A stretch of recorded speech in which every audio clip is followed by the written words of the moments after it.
Hello, and welcome to the GGD Gaiden Podcast, Episode 3. GGD Gaiden is, of course, your monthly place for random video game top 10s, indie game deep dives, and more. My name is Wes Bates. I'll be your host.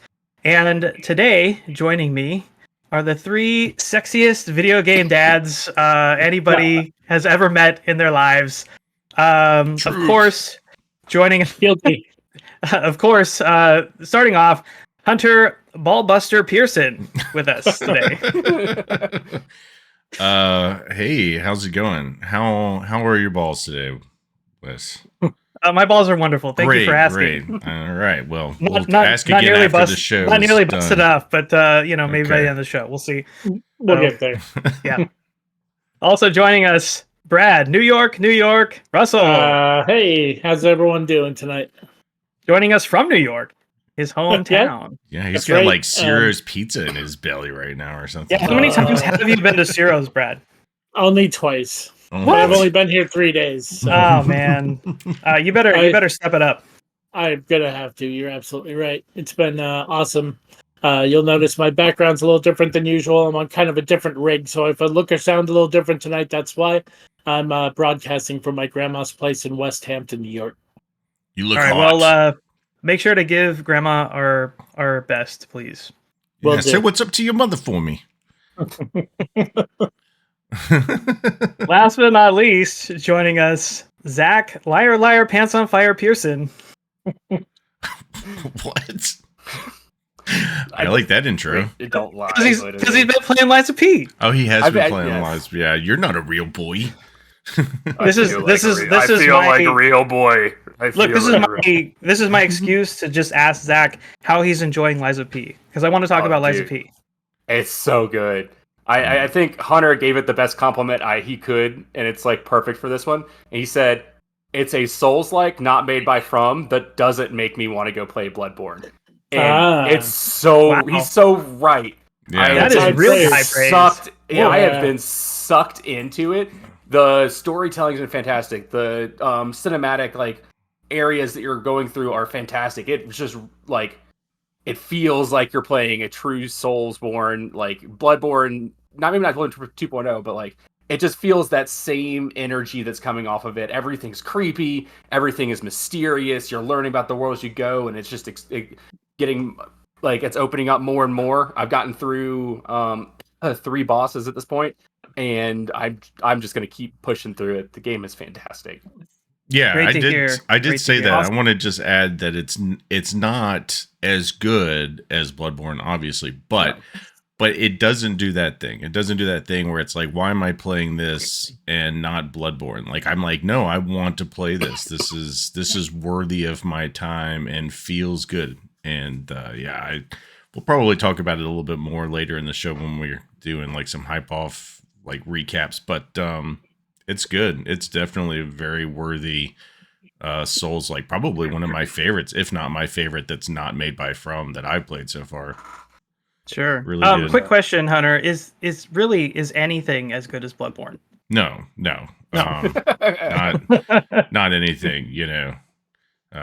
Not Ciro's, not sex, none of that. Bloodborne, Bloodborne, and then below that.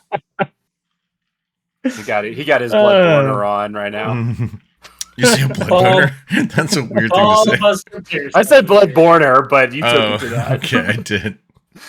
All right. Well, shifting into what's good, I thought we'd talk a little bit about what was kind of the highlight of our PAX experience, other than getting together and hanging out together. Because for me, that was definitely the highlight. But just kind of keeping it to video games. I just was wondering, what's everybody's highlight game that they checked out at PAX?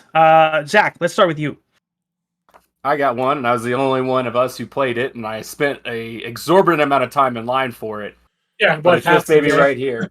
Yeah, it was a good hour and a half. Demon School was incredible. I knew nothing about this game, but we walked up to it. They had everyone sitting at school desks and school chairs, and they had wheeled out an old CRT TV, and we're playing the game on it. And it feels like going back in time to a classic game from like the Super Nintendo era. And it's a tactical RPG that like you're trying to destroy all these demons. I only got to do a boss fight really in it, but it really blew me away with the art style. The fight was difficult, and it really made me want to go back and try and stand in that line again to do it better than I did the first time. And I'm extremely excited about that game to come out here. But I don't think they have a true date for it yet, but I'm so excited. It better be good for that line. I mean, we probably left you a solid 5 or 6 times and came back to check on 4 you. times. And you had like move like maybe 2 to 3 feet forward. It was, the look on your face was like, man, I hope this is worth it. But it sounds like it was. It was 100%. It looks super solid. I was listening to the 8-4 Play podcast for the TGS episode, and they had, I think, Brendan Sheffield from Necrosoft, who I think is the developer on that game on, and they were talking about the game a little bit on there, and didn't really say anything about like a release date on it, but I think it's coming probably sometime next year. But yeah, I agree with you. It looked wicked. So if we can get, that's what the art style is going to look like in the game. Like that's what the characters look like on the cutscene stuff. It's going to be super cool. I'm really, really excited for this. So yeah. Nice. Awesome. All right. Brad, how about you? What was your highlight from PAX? I'd really love to wheel out like a deep cut, like Met Van or some kind of like indie that really like blew my mind, or like something like that. But I've got to go with Persona 3 Reload, mostly because of personal hype and nostalgia. As you guys and probably everyone I know knows, I'm a giant Persona fan, and seeing Persona 3 kind of restylized and modernized, and it sounds great, it looks great. I mean, these two who were standing there with me, I had an idiot smile across my face the entire time. I'm standing in front of that. I'm standing in front of that kiosk, like dancing it out, tapping my foot. Like it's gonna be awesome. Biggest Brad grin I've ever seen. They would not let us take pictures while we were playing, but I had the best seat in the house, I think, because they set me up like pretty much directly across from him. So like our monitors were kind of almost back to back. And so I honestly was having a hard time paying attention to the game because every time I looked up, he just had this biggest grin on his face. It was like in heaven. And we had worked very hard for 4 days, basically just trying to it took a long time to get you into that game, man. Was like always capped. Like there were people that were just hanging around that line so much that it was almost impossible to get into. And even by the last day, there was like, they put like their top enforcer on it that was like, if I see you just loitering around trying to get in the line, I will not let you in. I was like, man, this is crazy. But we somehow managed to like just get lucky and get in it on that last day, all of us, and it was worth it. Yeah. Sure. Tons of fun. I can't wait. I got a wicked photo of Brad standing in front of the giant Thanatos statue also. Yeah. And this big Persona statue. Cool. Yeah, they had a couple of really cool statues. I changed my phone. Yeah, my phone wallpaper now is the 3 of you guys standing in front of the Ifrit statue from the Square Enix booth. So yeah, that was cool also. Hunter, how about you? PAX highlight. I'm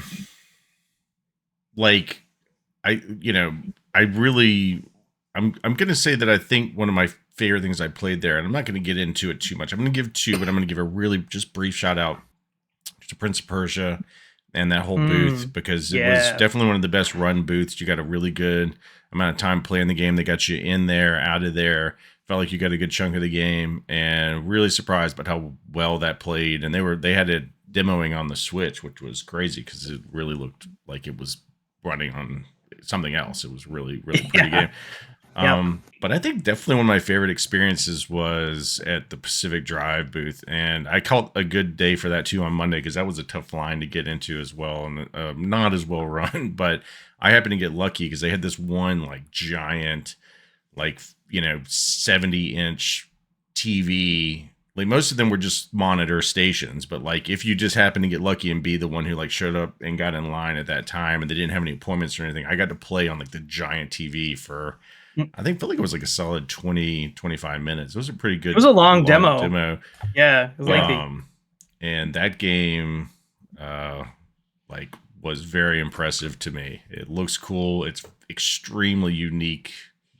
Kind of weird, like car survival horror, like aliens. It's almost like you're souping up like some version of the Ecto 1. Yeah, like the Ecto 1. I was thinking, that's what it reminded me of too. Yeah, it's like I wonder if you can get some kind of Ecto 1 paint for it or something, because it definitely has that look, like old school, like soccer mom wagon from the 80s that you just like put like all kinds of armor on and floodlights and satellites, and it's just crazy. And then you drive. I tried to like jump the car off the back of a truck, and you couldn't get any kind of speed with that thing. I just kind of like went like like there was no jumping it, but it was a very good demo, a lot of fun. I'm kind of excited to see what that actual game is like, playing it for an extended period of time. So yeah, it certainly is unique. Not really anything else quite like it out there. So hopefully people appreciate what the developers have done when it comes out. Definitely need to work on that line in management, though. Brad and I were standing in line for like an hour to play that demo. It was crazy. I got super lucky on mine because it was on that second day. Brian and I ran over I grabbed one of the flags for the Persona 5 Tactica, and we went straight over there, and they were just wide open because everyone was sucked into Persona and Final Fantasy area, and then they had like the big boy boxing. There's so many other things to catch people's eyes before they got straight back there, and I got lucky to get right into it. Nice. Hunter, we can't forget the other really fun highlight, which was you getting to show our death video to Lucas Calusi. That was cool. Yeah, they did have Hidden Deep there, and that's like I will not remember the name of the guy who actually develops this game, but it's a single developer. He's definitely like Scandinavian, I think, or like some kind of Eastern European. He has a name I probably would butcher even if I had it in front of me, but he was actually there showing off the game, and we had Zach and I had gotten the pleasure of getting code to play that game together back in the day, like about a year ago or so, and almost 2 years ago, I think. It's a really cool game. It's like a 2D side scroller, like also kind of like a survival horror, like very, very kind of realistic. Like the fall damage is just crazy in that game, and some of the most enjoyable deaths ever in any game I've ever played. There's so much fun. Can you even call it fall damage? Because it seems like if you fall, you die. Well, yes, there's basically there's it is a very unforgiving distance that you can fall before you die. But like there are some times where you definitely just fall forever and ever, and then just splat, And so Zach and I, when we played it, we had died so hilariously that we made a death montage, and I got to like show him the death montage we made for it, and he was kind of cracking up because I'm sure he appreciated. Yeah, it's a good game that had played his game and recognized like all of his effort. That was it was cool to see it there and get to talk to him about the game, and very cool moment at PAX for sure. Yeah, my highlight was a game called Biomorph, which was a indie Metroidvania. I think it's slated to come out next year sometime, but it's definitely got some kind of Hollow Knight vibes. But the like really cool thing about it, you play as this like alien cat thing on an alien world that's been kind of invaded by some other aliens who are trying to take over the planet, and you have this ability to kind of morph into your enemies after you defeat them and kind of assimilate their abilities. And I had seen a trailer for the game a long time ago and was really, really interested in it. And so it was really cool to see that it was there. I got to talk with the developer for 15 or 20 minutes, and he was really happy that I had heard of the game, that I recognized the game, and I was so excited to see the game. And that was definitely my highlight. Super fun game. I'm really interested to play the whole thing. Loved playing the demo. Really tight controls. Zach played a demo, an older version of the demo a while ago, and he was concerned kind of about how it played, but I guess it sounds like they've tightened things up quite a bit since you played it. They really did. So the description that first got me to try out the demo was, this is Hollow Knight with Kirby, because you get to take over the other enemies. And I was like, that sounds really cool. Tried it. it just felt sluggish. There was some other like pieces to it that just didn't feel like they were fitting together quite right. And you're completely right. That demo at PAX was perfect. It got the feel of it was 3 times better, 4 times better than it was on the initial demo. Some of the items they added in, like you can transform at any time to like a set of creatures that you kind of have preset and use those. It really felt like they had ironed out all of those details that I was having trouble with when I was doing it before. And it's for me as well. That game is going to be.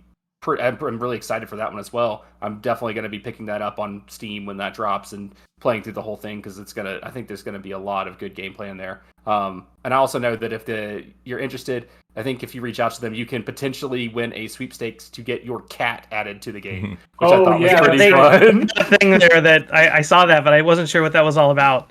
So. They said there's 39 collectible cats in the game, and you give them all back to this old lady. Collectible cats. That's nice. Because your character kind of looks like a cat. It's sort of like a cat alien, so that's kind of funny. I hope it can morph into a dog. That's what I hope.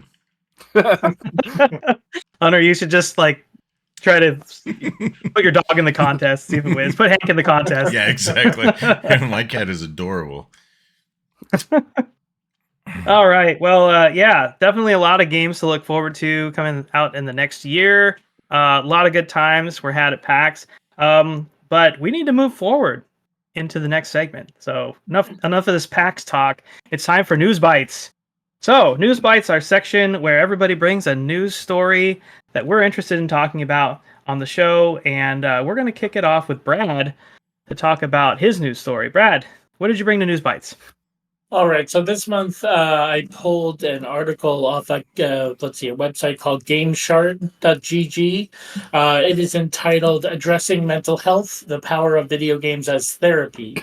I thought this was kind of a poignant topic this month. This article came out earlier in the month. I don't know about you guys, but I think I've been pretty open about my struggles with certain mental illnesses. I have a pretty severe panic disorder, a lot of anxiety in life. I'm prone to depression at points in my life. And this article really did bring some poignant points to light here. Gaming has kind of always been criticized for their potential negative effects. Addiction or aggression, that kind of thing, and not that those things need to be ignored because they don't, those things are certainly present as well. But research is starting to suggest that, in a controlled, like therapeutic manner, they can have a positive impact on mental well-being. Pardon me. For the anxious or depressed, video games can be an escape or a distraction, which I've definitely found in my life, feelings, certain types of games, specifically games with puzzles and things like that, can help players kind of regain a sense of like control over their lives or accomplishment, which can help to alleviate some of those feelings of helplessness or low self-esteem. Video games also serve as a form of social support, which I really have benefited from. I've always been kind of a shut-in type of person. I've not always been the most social butterfly in my life, and case in point, the 3 other people on this panel are people that I have met through video games, social media, as well as playing and sharing games, and it has. I owe a lot to video games, and I think it's kind of time that we recognize their positive effects, especially on people with conditions like ADD and ADHD. That improves like executive functioning skills. There's a lot to be gained from video games as long as they're healthy for the user. Lastly, I just kind of want to say that video games aren't going to be a replacement for traditional therapy or potentially medications in some patients. The video games aren't going to cure everything, but they can be a very positive piece of people's lives and a very key part of people's treatment. And I can vouch for that myself. So, give it a read. It's a really cool little article. It's not that long. It won't take much of your time. And in fact, I know that while we were at PAX on our last day, I believe Zach picked up a book that covered this exact topic. I was wondering if you had a chance to read through that thing. Yeah, you probably been busy, books, right? I haven't had I didn't get any more than one, but so my son is going through some issues as well with school, and we've been working with a therapist with him. And so while I was there was an entire booth at the tabletop gaming area that was dedicated on the psychology of different games and how they can be used to help understand like how it can help people, how it can be beneficial to use it. Also, maybe talk about some of the aspects that like you may want to steer clear from or talk about with your kids, or you may just not even realize with the games. I haven't had a chance to read through it yet, but I am planning on it. The one that I did pick up was the psychology of Pokemon. So I am very interested to jump in with that. But also, like when talking about therapy with games, I've been working as a room with my son Knight on some of the stuff. In his meetings it's a virtual meeting, but if he does good for the first 50 minutes, he gets 10 minutes to play a game. And since we're doing this on my computer a lot of times, I let him pick a game for mine. He had seen me playing our indie game for this month, Gris, and so he wanted to play that, and we were playing that with the therapist who had never heard of this game or seen it, and he even asked me for the information about it because he was going to go check it out because he was like, this like is very interesting and probably could be helpful for people. I was like, yeah, absolutely. And it's definitely, I've heard articles about this throughout the years, and it really can be tabletop games, video games. There's anything you can use sometimes for escapism, or sometimes just facing challenges that you may not normally face in your life, and it can help you understand how you can face those in your life as well. So yeah, absolutely fantastic article to bring in, Brad.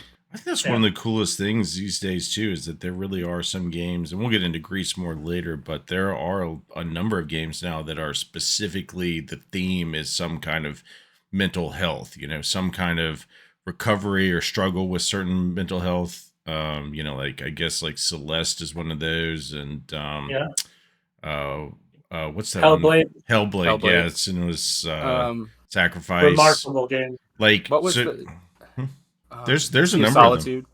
Yeah, or even outside of even outside of mental health, but like helping to deal with certain types of emotional distress, certain situations. A game comes to mind like that Dragon Cancer, for instance, or even Gris. I think we'll talk about it later, but it's kind of like dealing really with loss and the concept of death too. So There's a game. There are basically enough people making games and recognizing certain mental health issues that you almost can find a game almost specifically dedicated to anything that somebody might be going through these days. And, just knowing that there are people out there that also are going through it and find release through the art of video games is really, really cool. And that whole booth was there must have been like 20 different books written on the psychology of different games. And I think you actually ended up picking up like a card game too that was specific for ADHD. And there was a booth that I found that I was really interested in the concept, which they're making games specifically for kids with ADHD and dyslexia. And autism. They're trying to make something that was accessible to everybody. And I did pick up one of those games. We've tried to play it. It's not the hardest game, but it has been a little bit confusing to get going at first. But I think once we figure it out, it's pretty easy. It's called Snack Attack. And it's really, really neat. Cool. All right. Well, thank you, Brad, for bringing that to the table. Obviously, video games have a lot of positive effects, and it's definitely time that we recognize those things. So since Zach jumped in recently on that topic, we're going to kick it to him for his news bite. Cool. All right. So as anybody who may know me knows, Final Fantasy VII is one of my favorite games of all time. And we got a lot of information about Rebirth here in the past month. So specifically, the one article I picked for this is the fact that I can't bring over my overpowered builds from my Final Fantasy VII remake, which I'm actually okay with, because this is not a new concept when it comes to video games that are telling an entire story with each game, and you get to the point where you're overpowered in each game. I can think of like the Trails of Cold Steel games. You play the first one, you get overpowered, you get done with the game, and you move on to the next one. They don't let you start with all of your stuff. It's the same. It'll be same with this one. You're going to start brand new, fresh. You may have some things that are probably. I'm guessing you'll probably have your Buster Sword. That's probably the thing I'm most interested in is which swords are they going to carry over? Are they going to? Man, no nail bat. Come on. I'm thinking. So I was thinking about this in the time frame of the game of the original one. You do get nail bat in this era. In that area, you also get I can never remember the name of it. The katana. You get a katana at this like kind of area of the game that we're going into. So I think there is going to be some weapons there that we will maybe see return from the original from Final Fantasy Remake. But I'm interested to see which ones we will also get that weren't there originally. Materia is probably going to be about the same. But the thing is that you will still get some sort of reward if you have played Final Fantasy VII and you have finished the game. They are going to give you something. My guess is it might be a costume or something simple. They've already actually said what it is. It's summon materia.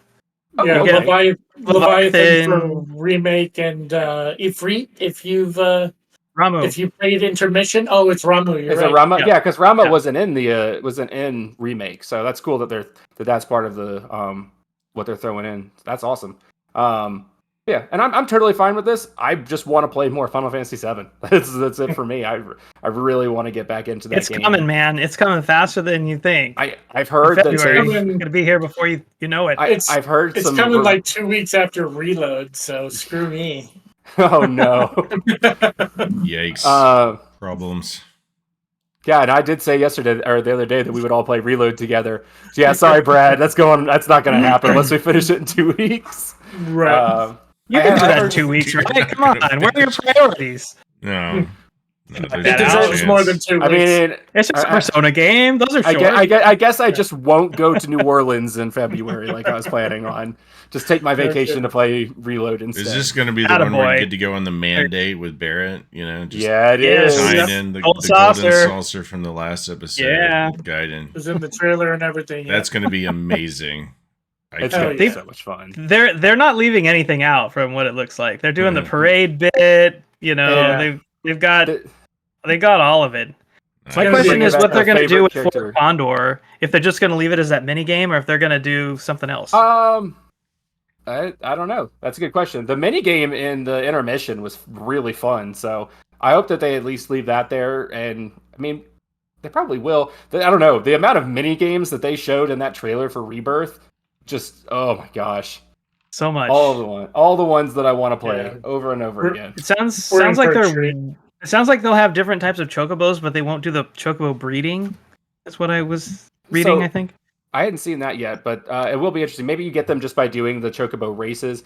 I can understand that. I did the whole chocobo breeding. That was an insane amount of time you get something great out of it at the end, but there's a lot of time put into doing the chocobo breeding if you're trying to get what's the best materia in the game.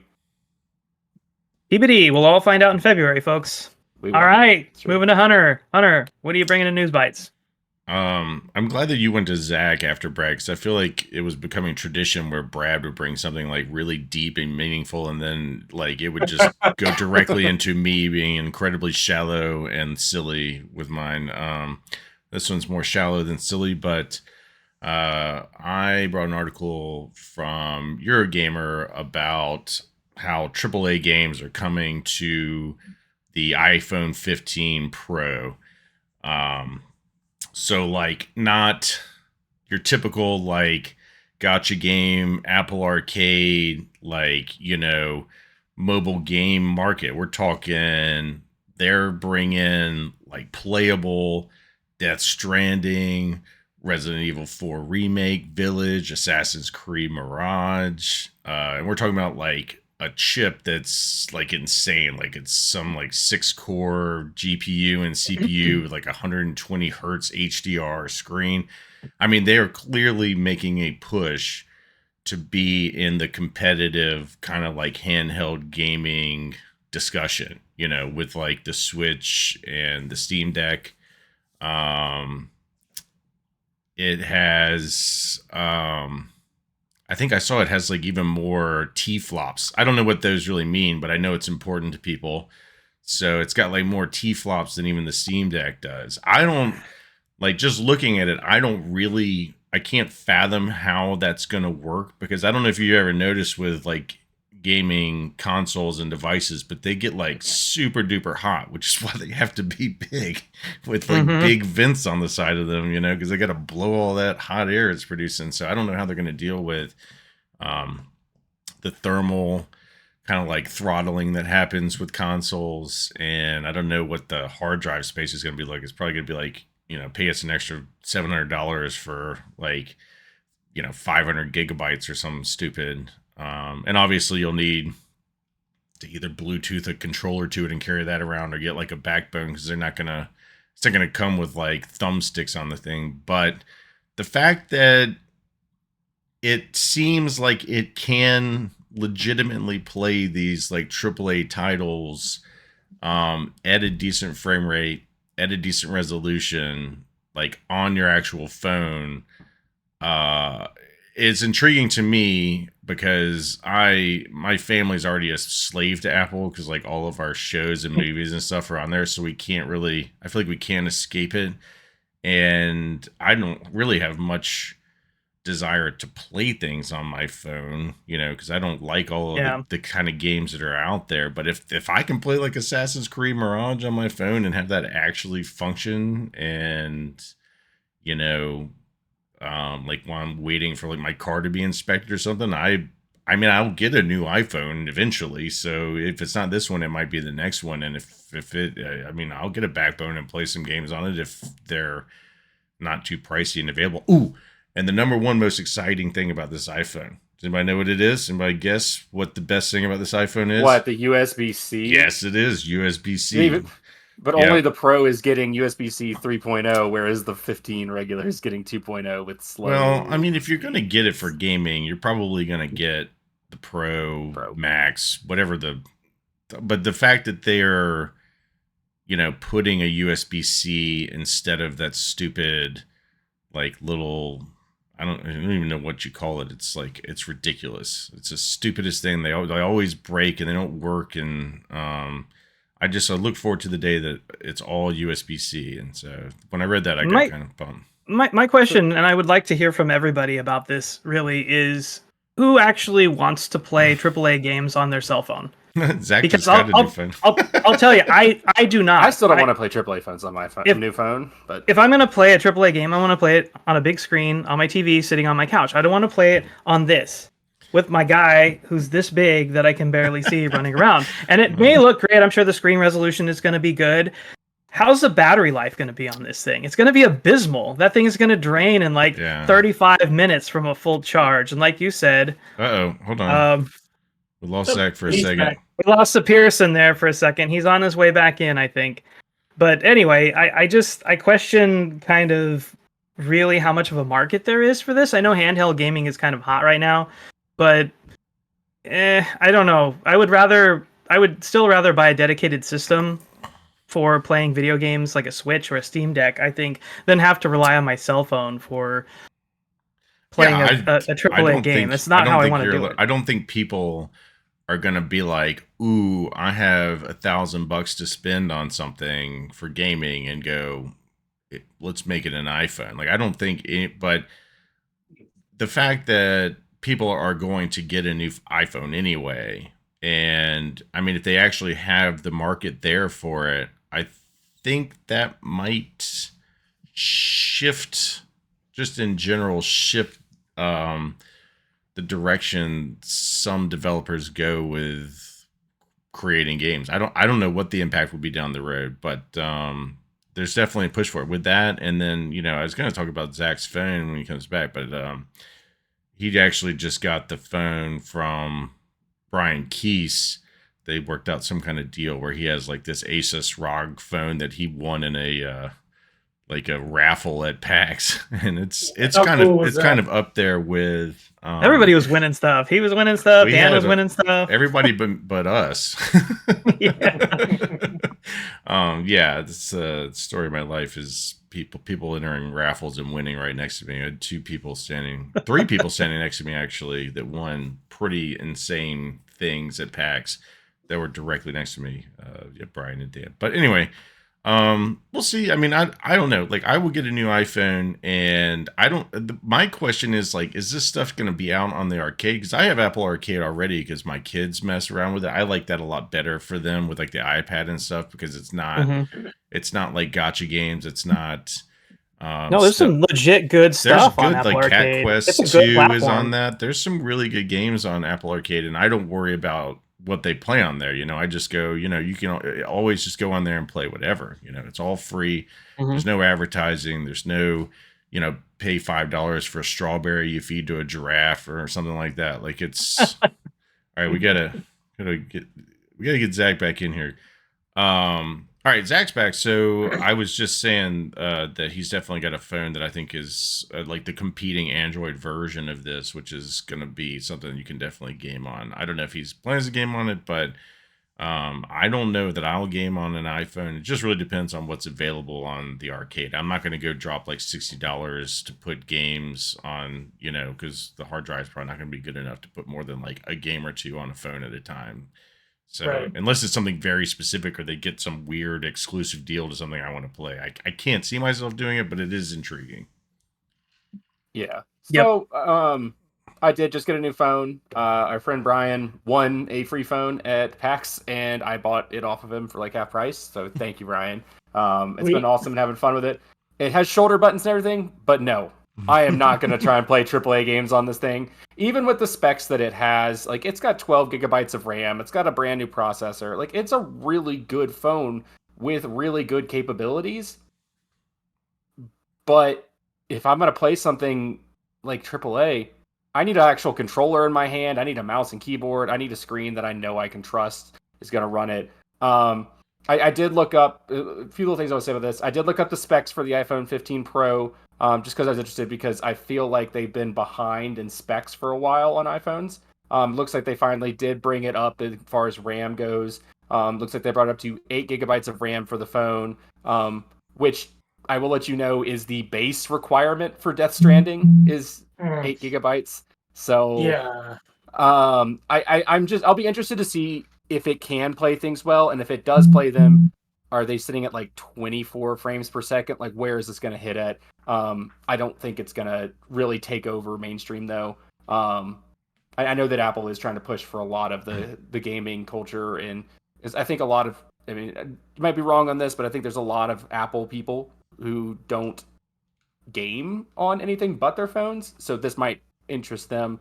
Otherwise, go get your PlayStation Portal and go play your stuff somewhere else. So yeah. All right, well, we'll see how this all takes shape as Apple continues to roll out its plans for their gaming platforms, but it'll be interesting to see for sure. All right, we're going to wrap up News Bytes here really quickly with my news story, which is from Kotaku, which says Unity runtime feed news. No, wait, sorry. Unity, sorry you feel that way. That was my joke. Oh, man, that's so funny. Yeah, that was Brad's header for that news story. I'm going to do probably a very poor job of trying to summarize this whole thing.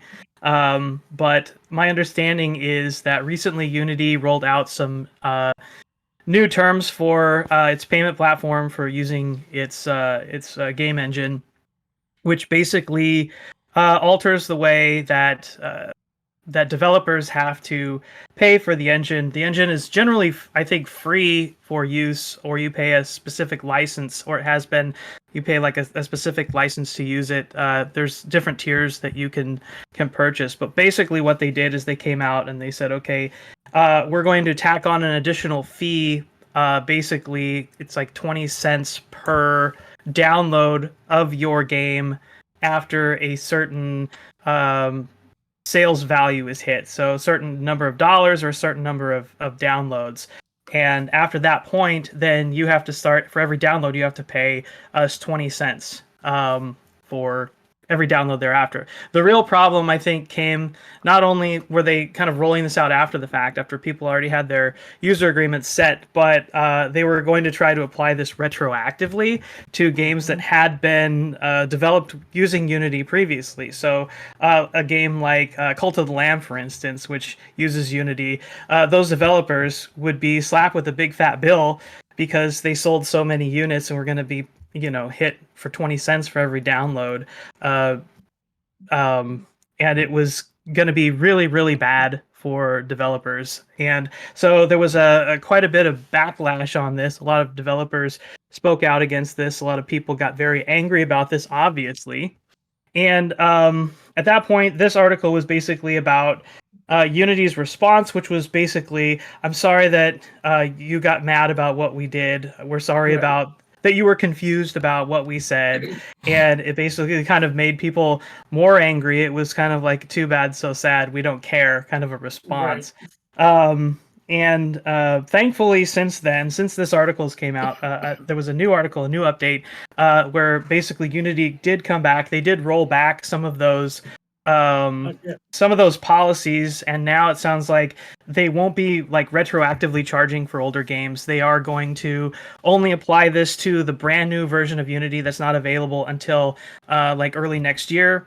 So they did kind of roll back some of these policies in response to some of the backlash that they received. But unfortunately, I think that this didn't do much for them in terms of goodwill with their customers and with developers overall. And it'll be interesting to see kind of how well Unity is perceived in the market from here on out, because I think they burned a lot of people and they lost a lot of trust. What do you guys think about the article? Sounds greedy. I mean, it's just your typical. I will never understand how people can sit around like a corporate meeting, like office table together, and agree that something like that is a good idea. That like anything, charging anybody retroactively that they didn't know about for literally anything is never going to go over well. And also hardly seems like it would be legal to do. I mean, you would just be asking for a lawsuit. I just can't believe somebody just didn't go, yeah, no, we can't. That was a stupid idea. There actually is talk of a class action lawsuit on this right now. It's really, it's so idiotic and greedy, and like, they really have just burned a lot of bridges, I think. And they were pretty well received before that. Like they could have just kind of coasted along. They could have even like gradually made some changes and tried to like, increase their revenue on it. And I think people would be fine with that. People are used to like, little steps and in terms of monetary changes, but just to like basically go like, we want a whole bunch of money and we're just going to charge you for stuff that you didn't even know we were going to charge you for. Like we expect you to all be clairvoyant in our business decisions and strategies. Like it's crazy. Yeah, and some of the interesting things is like, there's a lot of games that don't monetize in a traditional sense. You don't necessarily buy the game. So what some people are pointing out is, what if you have a free-to-play game, right? And you have, let's say, 3 million downloads, but maybe you've only sold $200,000 in microtransactions. Well, you could end up basically potentially putting yourself in a situation where you owe more money on this licensing thing than you've actually made on the game that you put out. It doesn't, and it's ridiculous. That's a predatory cash grab there. I'll keep mine short. My heart goes out to these small guy devs that are too deep into a development cycle and kind of bail without any major budgetary concerns. But it sounds like the article has kind of changed since I formed that opinion. But this just feels gross. I mean, this is just a year of big companies doing stupid stuff. The same thing happened earlier this year with Hasbro and the D&D OGL, the Open Gaming License. They came out, tried to do a cash grab on basically the small creators, and the backlash has been huge. There's lots of people that canceled subscriptions to that. There's lots of people who just stopped playing D&D altogether because of it. And we're going to see the same thing happening here with Unity. We're already seeing it. It's understand. This is dumb. Who approved this? This is so stupid. Well, and it sounds like they knew that it was bad because there were multiple executives, it sounds like, who work at Unity who apparently sold a lot of stock about a week before this went down, before this announcement came out. So it sounds like they kind of knew that what they were doing was going to be taken really negatively and poorly, and they kind of tried to get make fiscal adjustments accordingly for themselves, which I think there's some legal technicalities there that might be a little risky as well. Insider trading stuff and whatnot. Yeah. That seems kind of sketchy. But anyway, I think they knew what they were doing here, and they knew that it wasn't going to be good. Mm-hmm. But by the way, my wife, probably her least favorite thing you could say to her is "sorry you feel that way." She thinks that's the equivalent of just saying "fuck you." Yeah, that's what it is. That's what it is. With all due respect. Yeah, telling her that and telling her she should Google something is basically her two least favorite things. She thinks both of those just mean go fuck yourself. Yeah. They're dismissive. She's not wrong. She's absolutely right. Yeah, she's not wrong. Yeah. Anyway, in the famous words of Brad Ellis from Easy Allies, sort it out, Unity. Yeah. So shit together. All right, so that will end the News Bytes section, and we're moving on to the Gaiden Top 10. I've committed myself to making that noise every time we do the Top 10. Perfect. I love it. So, on this month's Top 10, we will be covering, and this is kind of, there's no really good or easy way to say this, dead video game franchises that we want to see return. So, kind of revival franchises, I've started calling them resurrection franchises. Yeah, I feel bad because Steven actually, from Great Game Debate, he threw out a number of good options for what we could call this, and I just forgot to go have that conversation when they were looking at them again. But yeah, it's there's 5 different ways you can say this. Games that are kind of dead-ish that we want to see return. Exactly. So we, as usual, reached out to the community. They came up with another huge list of amazing video game franchises that are pretty much dead. And we voted on them, and now we're going to count them down. So, starting with our number 10 dead video game franchises we want back. Number 10. Mother! That voice! Alucard, it's you! I'm coming, Mother! I'll save you! No, Alucard! Don't come here!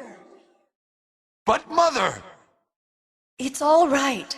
If my death can save others, I'd gladly surrender my life. Mother, no! Please, no! Yes, Alucard. Watch me die, and remember always my last words to you. Yes, Mother. You must despise humans. They are to be your prey. What? Castlevania. All right, Castlevania is beloved by several of us, but probably nobody more than Brad. So, Brad, tell us why we need Castlevania back in our lives. Okay, so Castlevania.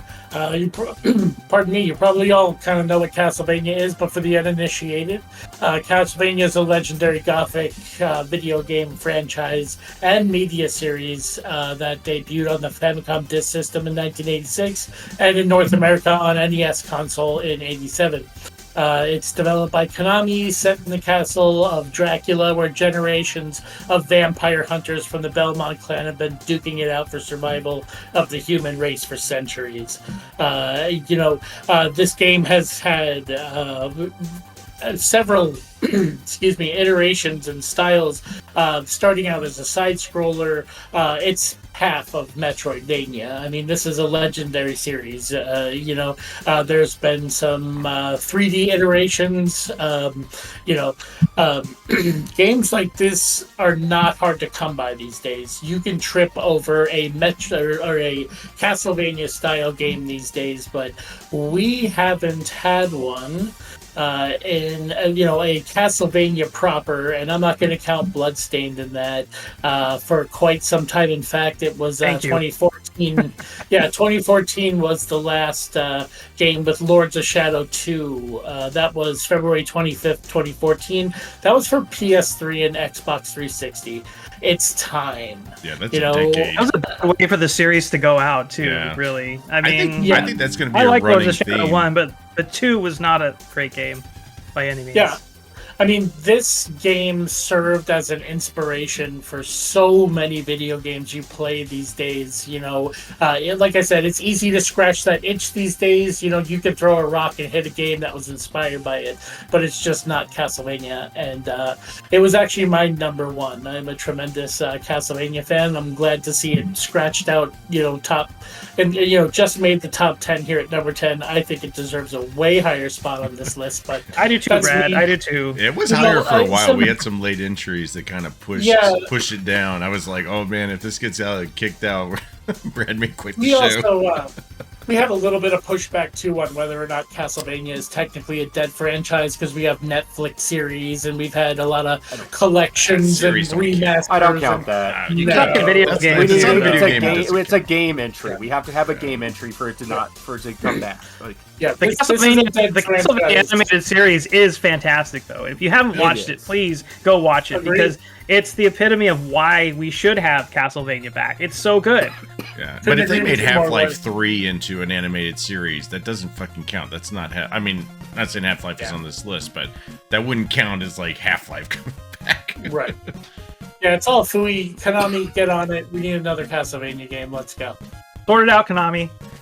Yeah, and I think I'm gonna put words in your mouth, Brad, for this one, because I think that Castlevania, for somebody who grew up, in the 80s and early 90s, there just weren't like horror games. Like, it was not a horror game, but there wasn't even like games that were like kind of like some dark licensed horror games, but nothing original like Castlevania. And it was like a different pace in a lot of games. And the one thing I really want to say that I feel like has got like Brad written all over it is, God, that music is so good. The music in Castlevania games is so good. Even on the freaking Game Boy, the Castlevania games had great music. And like, even today, some of the best you'll ever find. Like, I got bloody tears running through my brain right now. Yeah, right. It's so just good, so man. So good. We need another one. Interestingly enough, Castlevania was based on the Universal like monster movies. That's why they have Dracula, Frankenstein, Wolfman, and all those things. So it's kind of funny how it kind of expanded and morphed into its own thing after all this time. Started pulling in monsters from all sorts of other different like religions and lore and stuff. It's really cool, but and definitely need it back. You guys have a favorite? What's your favorite Castlevania? Order of Ecclesia is my favorite Castlevania. And you don't even play as a Belmont in that game. Yeah, that's a great pick. I have to go with the... All right, I'm going to cheat. I'm going to go specifically with Castlevania 3, but the Famicom disc version of that game. Oh, okay. Or excuse me, not the Famicom disc version, the Famicom version of that game, because the Famicom has a extra channel for wavetable synth, and the soundtrack on Castlevania 3 coming out of that Famicom is unbelievable. Yeah, see, I think that's why. Which one was the one that was the one that first came out on the Genesis? Was that 4? That was Bloodlines. Yeah, that one was my favorite. I had a Genesis. Good God, and you got like some serious good sounds. coming out of the Genesis. Great music on that one. Yeah, One of the best Genesis games, to push probably. that Yamaha chip pretty far, which is awesome. I'm sorry. Go ahead, Les. Oh, I just said probably one of the genuinely best Genesis games that there was. So good. So good. They had Sonic and they had Castlevania, and that was it. So. They had so much, man. They had Altered Beast. Sorry, Toe Jam and Earl. We forgot Toe Jam and Earl. Don't even start with me. The Genesis.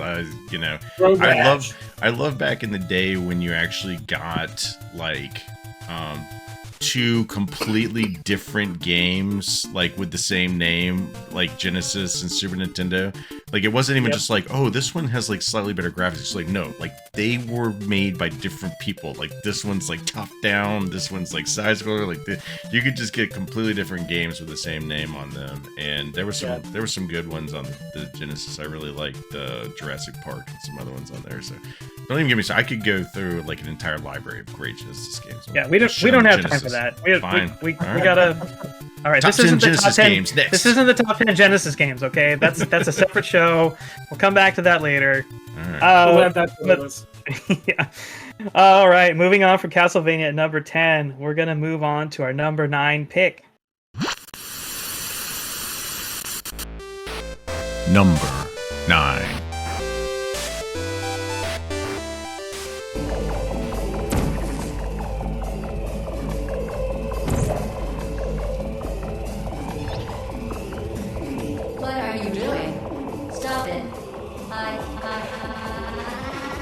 We are pleased that you made it through the final challenge where we pretended we were going to murder you.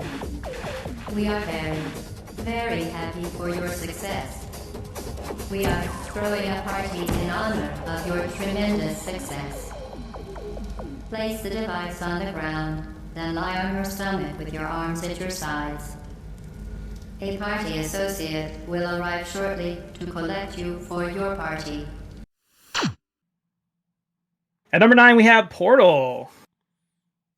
Very, very popular choice on our pick. I'm going to cover this one, or kick off the discussion at least. Portal was kind of like an instant classic when it came out. Did everybody get the orange box? Everybody pick that up when it came out? Oh yeah, day one, absolutely. Man, day one.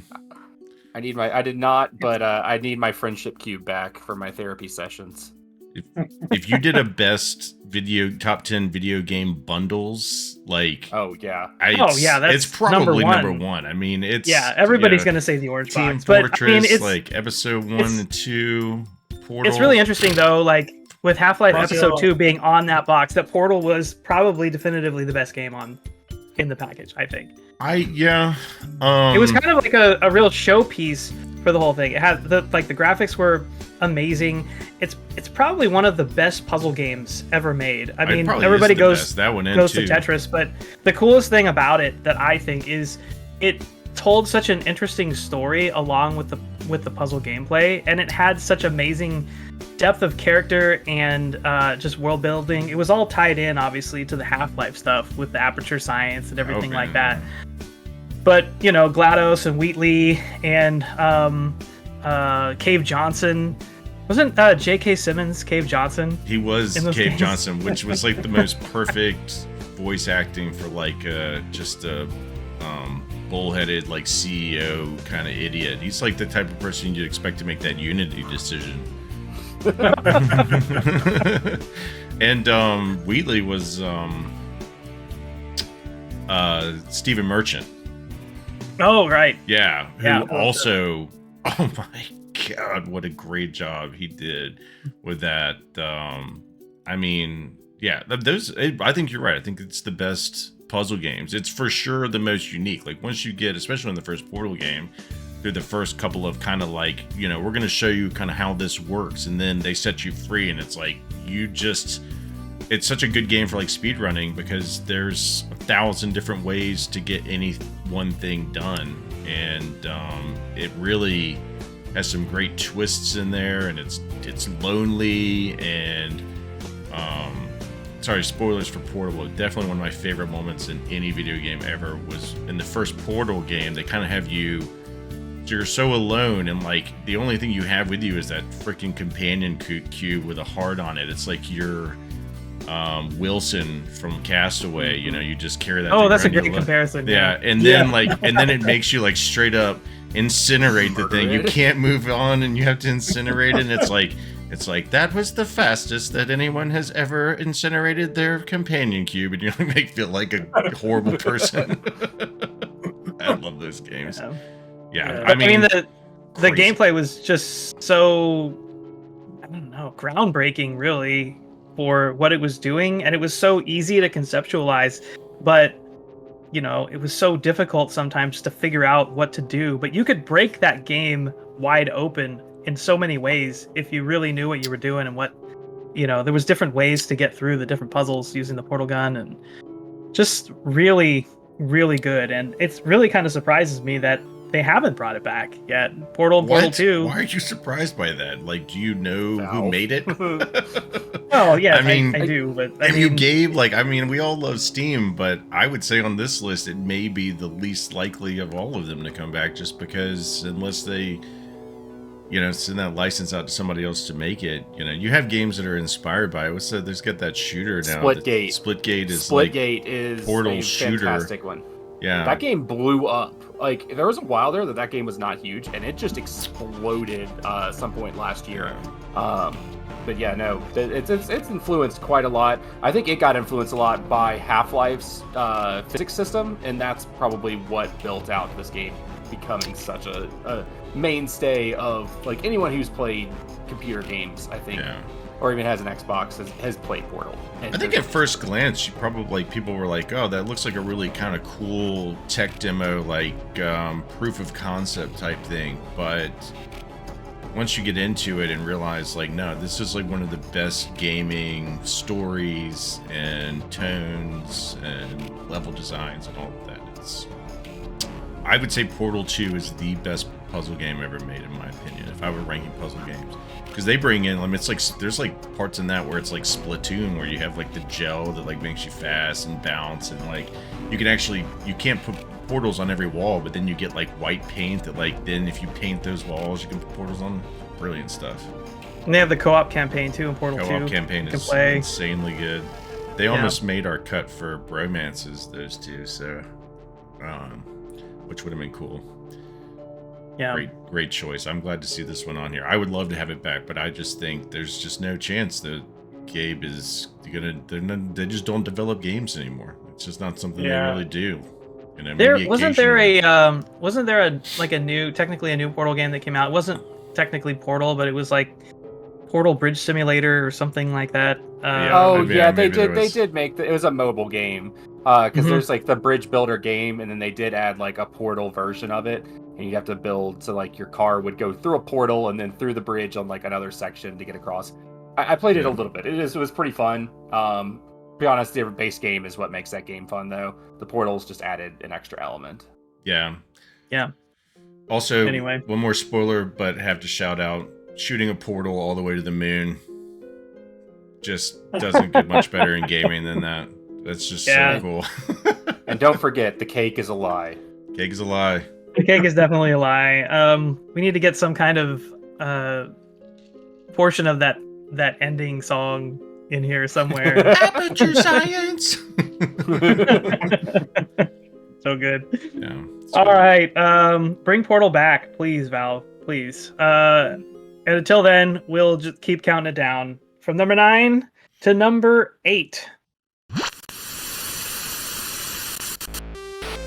Number 8.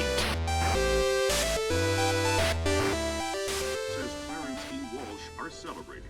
We have Seaman Anthony Palmieri from Brooklyn, New York. Tell us, Seaman Palmieri, how you'll be celebrating Independence Day. Well, the captain's gonna have a big barbecue on deck. And tonight we'll have our own fireworks.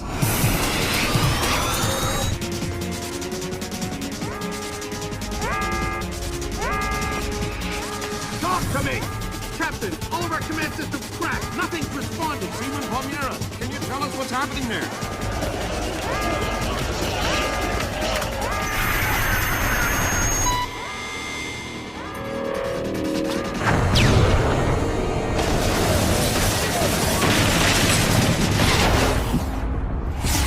Sit tight, Sam. I'll call you back. At number 8, we have Splinter Cell. I don't think any of us, other than Hunter, have much experience with Splinter Cell. So, Hunter, you're gonna probably carry most of this. But okay, tell us about Splinter Cell. What's great about Splinter Cell? How am I really like one of the only ones who just dipped their toes in? I watched you play this as a kid, but I don't remember any. Yeah, I enjoyed the hell out of the first Splinter Cell, but then I got Metal Gear Solid under my skin, and that was it. Because I would say it kind of, it definitely takes a lot of influence from Metal Gear Solid. I mean, it's definitely one of the, truest kind of stealth games out there. With all of these kind of action-oriented games back in the day, like there weren't that many that really did stealth that well. And the thing about Splinter Cell was, it was like the Xbox showcase when the Xbox came out. I mean, its ability to do, and this made me so sad. I did eventually get an Xbox and played on that, but I played it on PlayStation 2, and I just didn't even realize until I played it later, just how much cooler that game was on Xbox than the PlayStation 2, because it did the shadows for a game that came out in like 2003, I think. It was like next level shadows, and the fact that you actually had to, move in and out of them, and like you were completing levels and like trying basically not to get seen, and you'd have to like grab guys and actually drag them back into the shadows. And if you just left like a body out in the light, like somebody would find it, like, and you only got like once they found somebody, like they would set off an alarm, and I think you had something like 3 alarms, and it would be like mission over. You'd have to start over from like a checkpoint or something. And it was just, I mean, Sam Fisher's just so cool like that. You had like the goggles with like the 3 green dots on them, which is still like one of the most iconic things in video games today. Michael Ironside was the voice for Sam Fisher, right? Yeah, for most of them. That was actually a big part of, I think, the downfall of Splinter Cell was when he wasn't able to voice act it.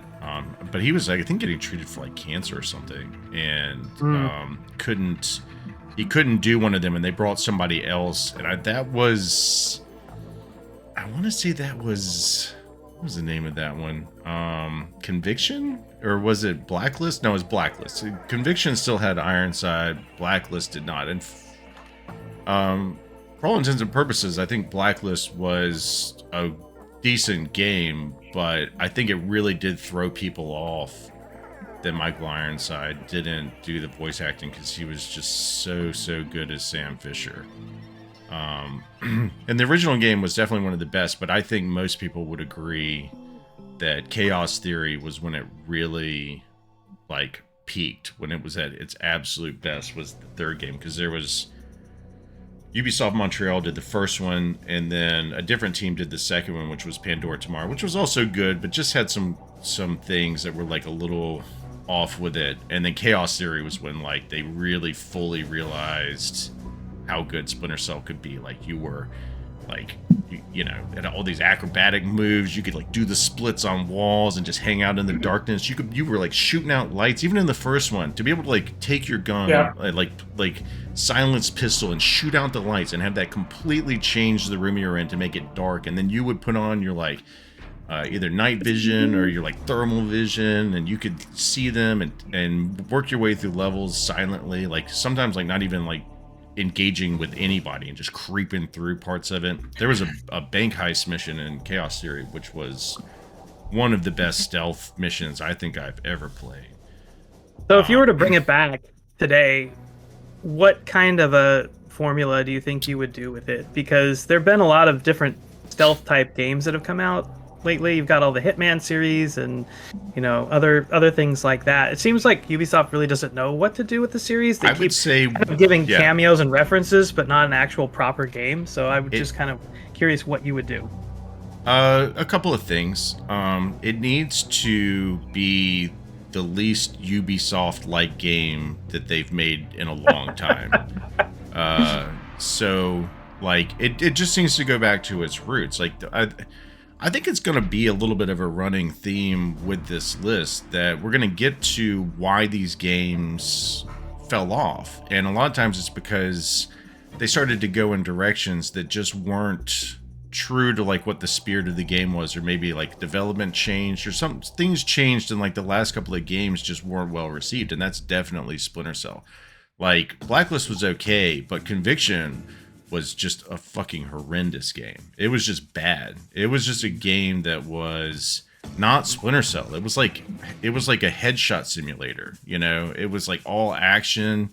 It just felt like it wasn't the same kind of like sneaking around, like trying to actually be this agent. And I'll say also the other thing that they need to bring back and do really well, because it was one of the coolest multiplayer modes ever in games, and I loved it, which was the Spies versus Mercs. It was like 2v2 multiplayer where like two people played as like the spies, and that was like third person, and you would like go into the levels in third person, and like you would have like different things you were supposed to, like different missions you were supposed to undertake and things you were supposed to collect. And then the mercs were first person, and they had like flashlights and all these tools to try and like, you know, snuff out the spies. So you could like, you'd be like in the dark, all of a sudden you like turn on your flashlight, and like the spy would just be like hanging out in this dark hallway, and you had like a gun. So it was like this first person versus third person multiplayer mode. And it's I think they shut all those servers down. Like I don't think you can even still play them on Chaos Theory. I'm sure like some weird PC people have figured out a way to do it, like in the dark edges of probably like a private server now you could do it with, or something. But it was such a cool multiplayer, and I don't even like a lot of like, you know, PvP type multiplayers, but that one I got so into because I really dig the kind of 2v2 side of it, where it's not, you know, like you turn a corner and just get killed every 2 seconds. That's what I don't like that about multiplayer, but this was very good. Yeah, they just, and I don't even think you really even necessarily have to have Sam Fisher. I think that's also part of the problem, was that, you know, Sam Fisher, they kept this storyline going where, you know, somehow they kept making him more badass every game, or trying to make him more badass, but like the timeline kept progressing. By the time he was in like the last game, he's like 58 years old or something. She's just like climbing along windows and like backflipping off. It just wasn't a believable thing. It just was awkward. And so I think you don't even necessarily have to have it be Sam Fisher. Like this is a specific like group of, you know, special ops type thing. It could really be any new character. It does not need to be Sam Fisher. And I would think that they kind of did a new character, it would be fine. But they need to go back to the spy roots and like have you actually sneaking around, kind of doing the whole Ethan Hunt Mission Impossible Tom Cruise thing, where it's just maintaining the same character for 20 years. Yeah, and with lighting and like ray tracing and stuff in games these days, you could make it so fun and so cool looking. And so I hope they do it. This one I think is going to come back. We just, please, for the love of God, Ubisoft, do not make this some stupid open world like with littered map thing that you do. And they actually, I think, teased Sam Fisher, like they had, I forget, it was like E3 or something in like 2018.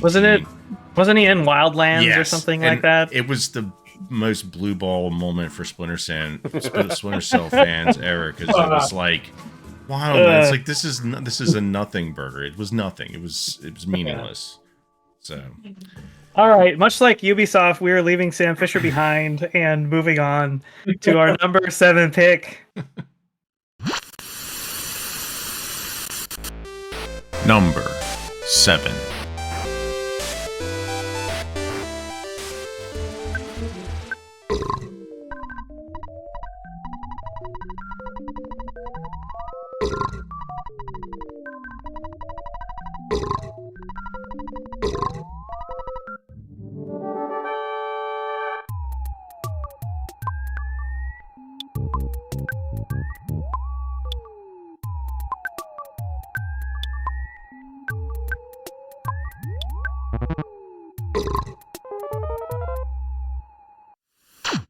Number 7, we have the Mother series. Brad's going to kick off this one.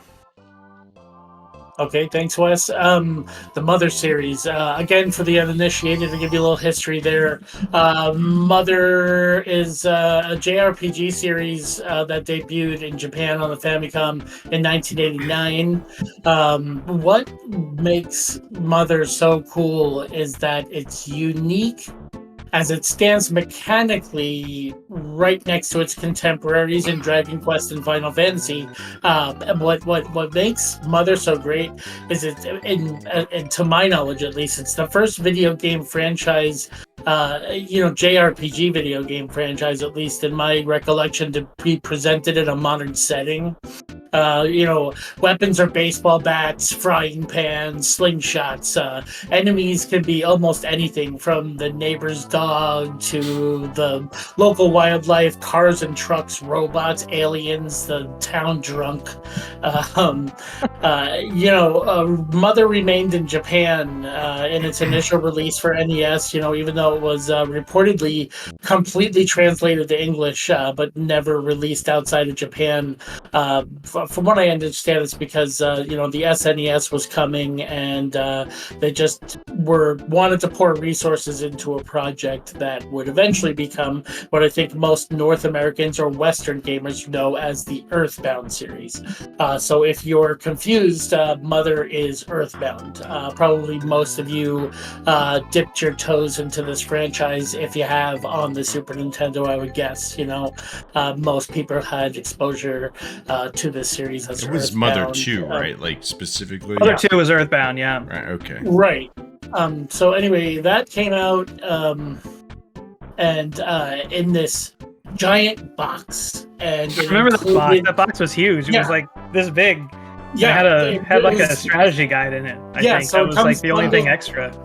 Right, it comes bundled with a strategy guide educating this new audience about the world and atmosphere and this strange new JRPG that kind of broke all the rules.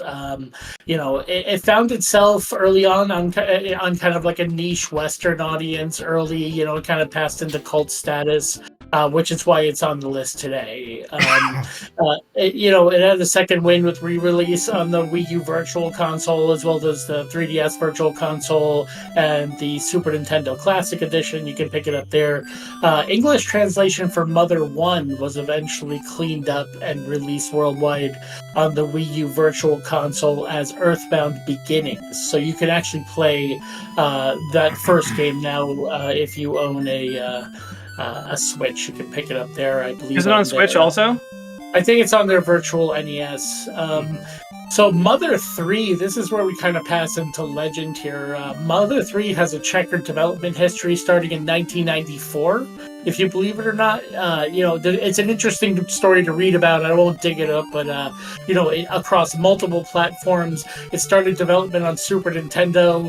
It even had a short stint where it was being developed for the N64 disk drive, which never came out in the States. So, kind of like a really cool. It did eventually come out for Game Boy Advance in Japan in 2006, and has legendarily never been released outside of Japan, despite the internet begging for this video game for literally decades at this point. Thanks, Reggie.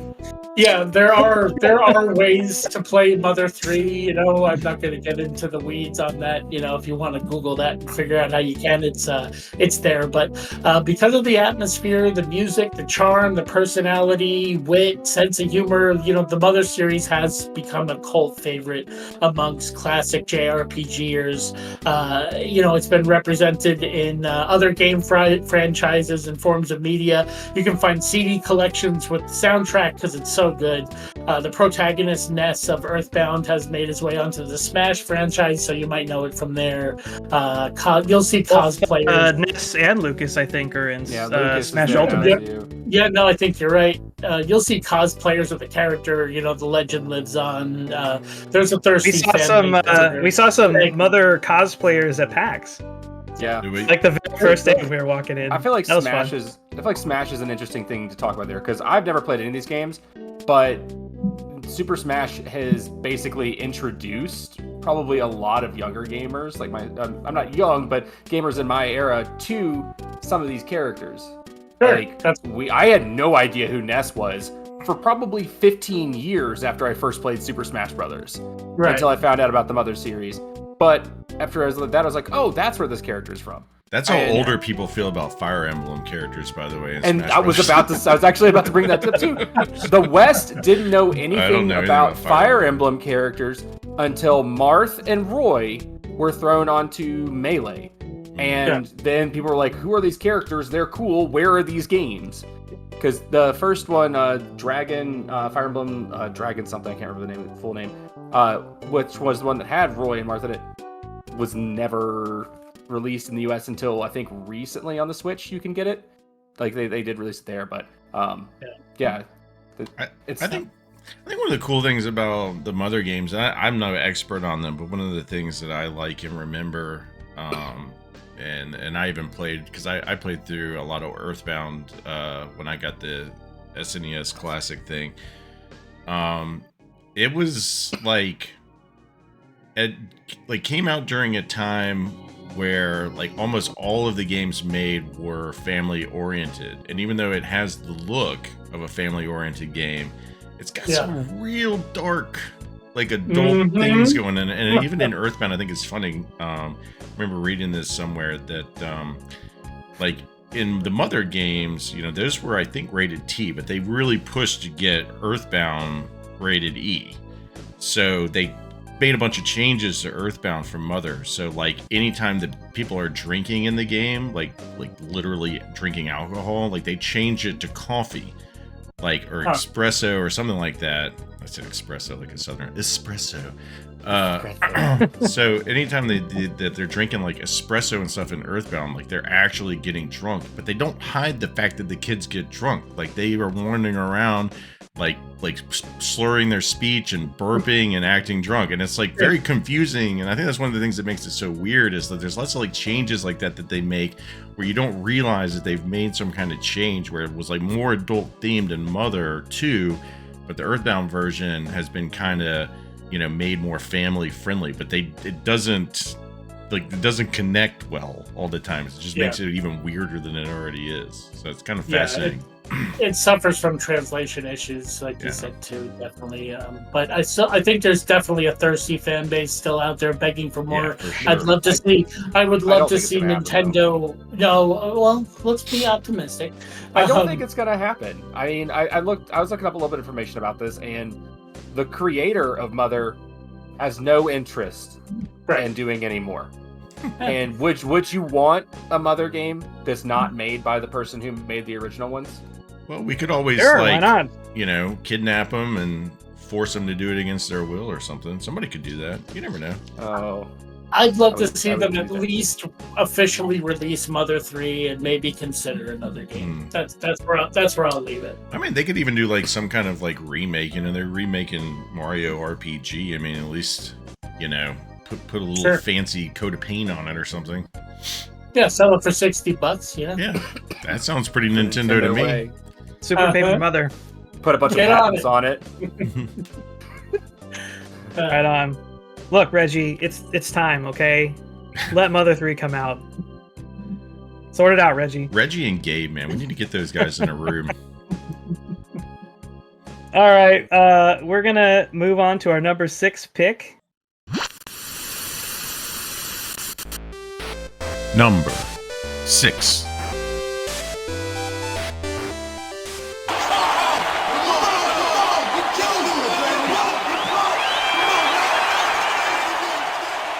All right, come on now. Here we go. Let's go.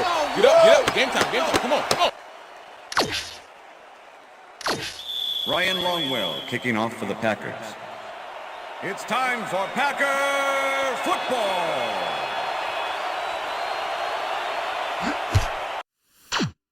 Number 6, NFL 2K. Hunter, we're gonna punt to you.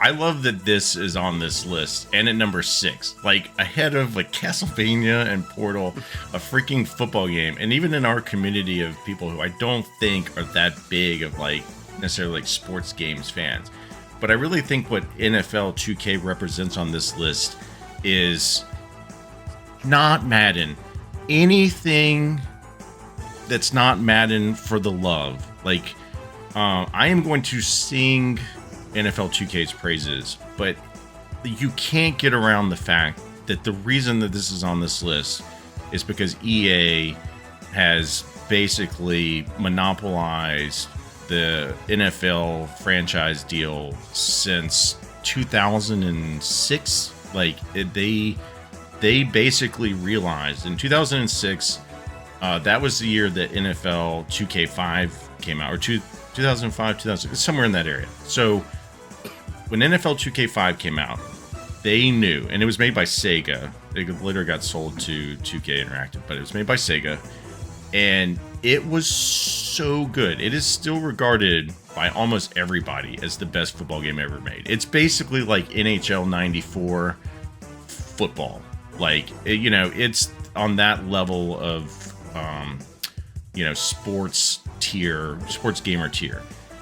And they knew that they had something there. And so what they did was they released the game, like, I think about a month before Madden was coming out, and they put it out for like $30. They're like, you're itching for a football game? We're going to get a football game in your hand. You can't wait for Madden to come out. Play this one until Madden comes out. And then people did buy Madden. They didn't buy Madden. And this game was just so superior in just about every way that, like, EA just, they panicked. They literally panicked and, like, basically just threw their entire wallet at the problem and just basically bought the 2K franchise away. They killed the competition, and they have killed the competition from that point until today. And I don't even know what the last Madden, because Madden just came out, but I think it's at like a 60 something. It is been the same freaking game, the same awful game. It is, today's Madden is a far worse game than any of the 2K games. So, well, I mean, it comes from the lack of competition. It's 100% the fact that they have nothing else to compete against, so they don't have to work on it. Well, that was really the question I was about to ask. Is like, why isn't anybody else developing a good football game? So they did actually make a couple of other games. Like, that wasn't the last game that they made, but they just couldn't.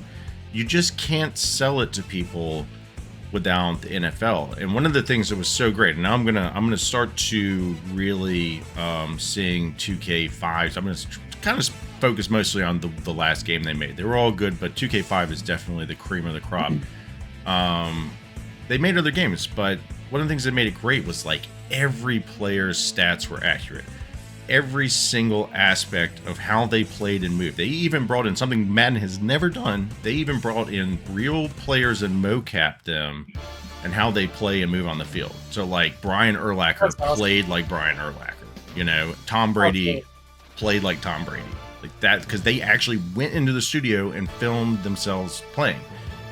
And it just felt way better to play. Like, the way it controlled, the way you followed blockers, like, and followed specific people as blockers, like when you were running, just felt natural. It felt like you were actually succeeding when you made successful runs. It didn't feel like you were tied to some animation or some guy was jumping like 20 feet in the air to intercept your pass. Or, like, Madden is just played with all kinds of things that don't make it feel like you're really playing the game. Like, does it look pretty? Like, yeah, at times it looks pretty, but it doesn't feel like playing football. And 2K, they did things that were just so far ahead of, like, even what Madden has done now. They had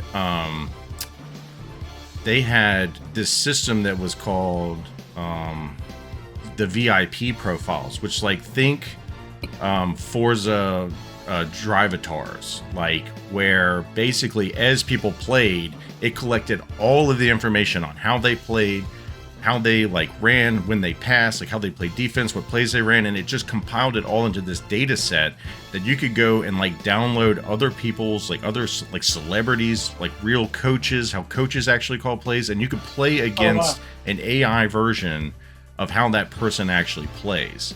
And it worked phenomenally well. And Madden has never had anything like that. And the presentation is still completely unmatched.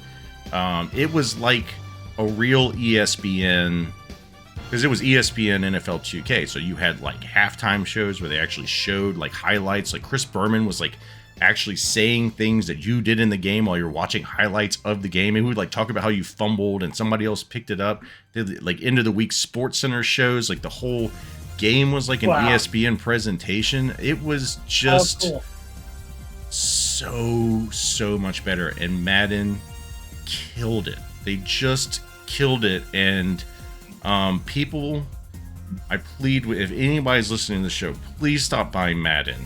They have a deal. They have a deal until 2025, but it can go to 2026 if they hit certain sales marks or something. But the deal right now goes out to 2026. They just renewed it a couple of years ago. And that deal needs to die. And it's not just so 2K can come back, but just that so somebody else can make like a better football game and make EA actually have to like compete again, because it's just not good. This is a common thing just across sports games in general, and we really don't have a huge community here. I do think it's really funny that when I was talking with Brian Keys about a week ago about our list, the only thing he asked me was, did NFL 2K make the list? Because for those of us who are sports gamers, it's a big deal how every single sports game on the market doesn't have any real competition to another one. This one I actually do know still has an active player base. Like they've essentially emulated it to PC and at higher resolutions, and they do like roster updates, and people like keep track of this stuff. You can actually go play NFL 2K5 like with like the modern players. I have a couple. Yeah, so that's how good this game is. A couple other things that people get mad at me if I don't mention. They did for like the first time ever first person football, which was a little weird. It kind of controlled weird, but it was a really cool idea and concept. And then everybody loved the crib. Like the crib was like, it was at the time you had like MTV cribs out. Like as you like hit certain achievements in the game, you could like earn things to like put in your crib. So like, you know, new couches, TVs, you know, there was even like a table that you could get that like you could actually sit down and play paper football on, which I always thought was like really so you could like deck out your crib, and that was definitely something unique. Wait, is that where Mortal Kombat got the idea for the crypt? They just steal it from from 2K from the crib? The 2K basketball games have done like a crib type thing before. I think this was the first time that they actually had the crib in a game. That so, yeah, it's hopefully it will make a return someday. I didn't even go that much, and I'm going to stop now. I didn't go that much into the gameplay of it, but just if you played it, you know the difference. It feels like playing football, and like you're in control of the football game, and you know what you're doing, and like you know, like if you make a mistake, it's like playing like a Souls game. It was like your fault. It wasn't like the game making something bad happen, like just a random drop pass or something. It was because you did something wrong. So just hasn't ever been anything like it again.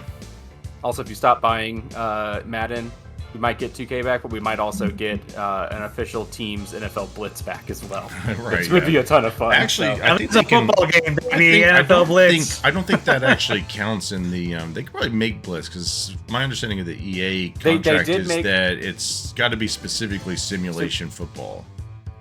So if it's not simulation, you might be able to get the license. I know when they made their last NFL Blitz, they didn't use the NFL teams, and I feel like I haven't researched this, but I feel like it's probably got to do with that as well. Yeah, something maybe. But maybe they just didn't feel like trying to push it. Maybe they just didn't want to pay the money. But man, all those years of weird midway-based like sports games. Yeah. Yeah, we need NFL 2K back, but I want NFL Blitz back too. Bring them both back. Bring them both back. Yeah. We have a dual number 6. I'm making it official. Dual number 6. All right, moving on from our sports pick, we're going to number 5. Number 5.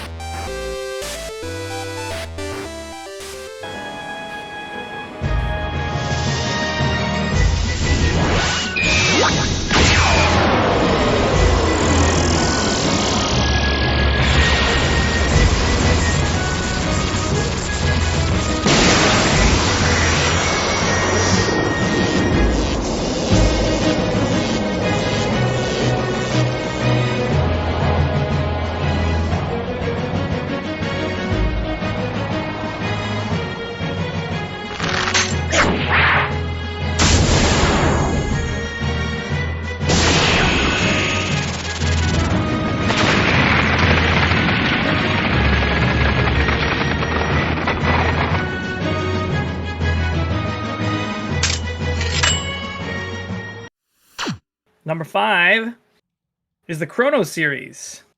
One of my favorite series of video games, but Zach, I think everybody here I think it's loves all of Chrono. us except for maybe, well, Hunter's got the Chrono Trigger. Oh, I played the hell out of Chrono Trigger. Yeah, love that game. Definitely one of my favorites. But Zach, why don't you start the conversation here about the Chrono series? So, I mean, I don't have to say the background of this game. I'm pretty sure almost everyone in our community knows this game and knows a lot about it. But the Chrono series has sparked off probably the most one of the most beloved series that we haven't gotten anything from in years, not since Chrono Cross. It really created a world that you wanted to escape to, that you wanted to go back to every single day, and even go back after you play the game and go try something else, because you will find so many different ways to play that game and so many different endings, either for both Chrono Trigger or Chrono Cross. It really was a game that was part of, I think, all 4 of our childhoods, all 4 of our like, when we were really getting into games, this is something that brought us into the world, especially of JRPGs. It was widely available in the West, and it's Chrono Trigger is still considered one of the best games ever created, and has spawned off tons and tons of games that have tried to follow in its footsteps. Most recently is Sea of Stars, and as good as Sea of Stars is, it's not Chrono Trigger still. That this game has really defined what the best JRPGs are, and is kind of the basis for the rest of them. And with Chrono Cross, I know it's not everyone's favorite. I know it's one of mine and Wes's favorite games out there. It also just set, and Brad as well, it also sets that bar extremely high for any other JRPG that's a classic one.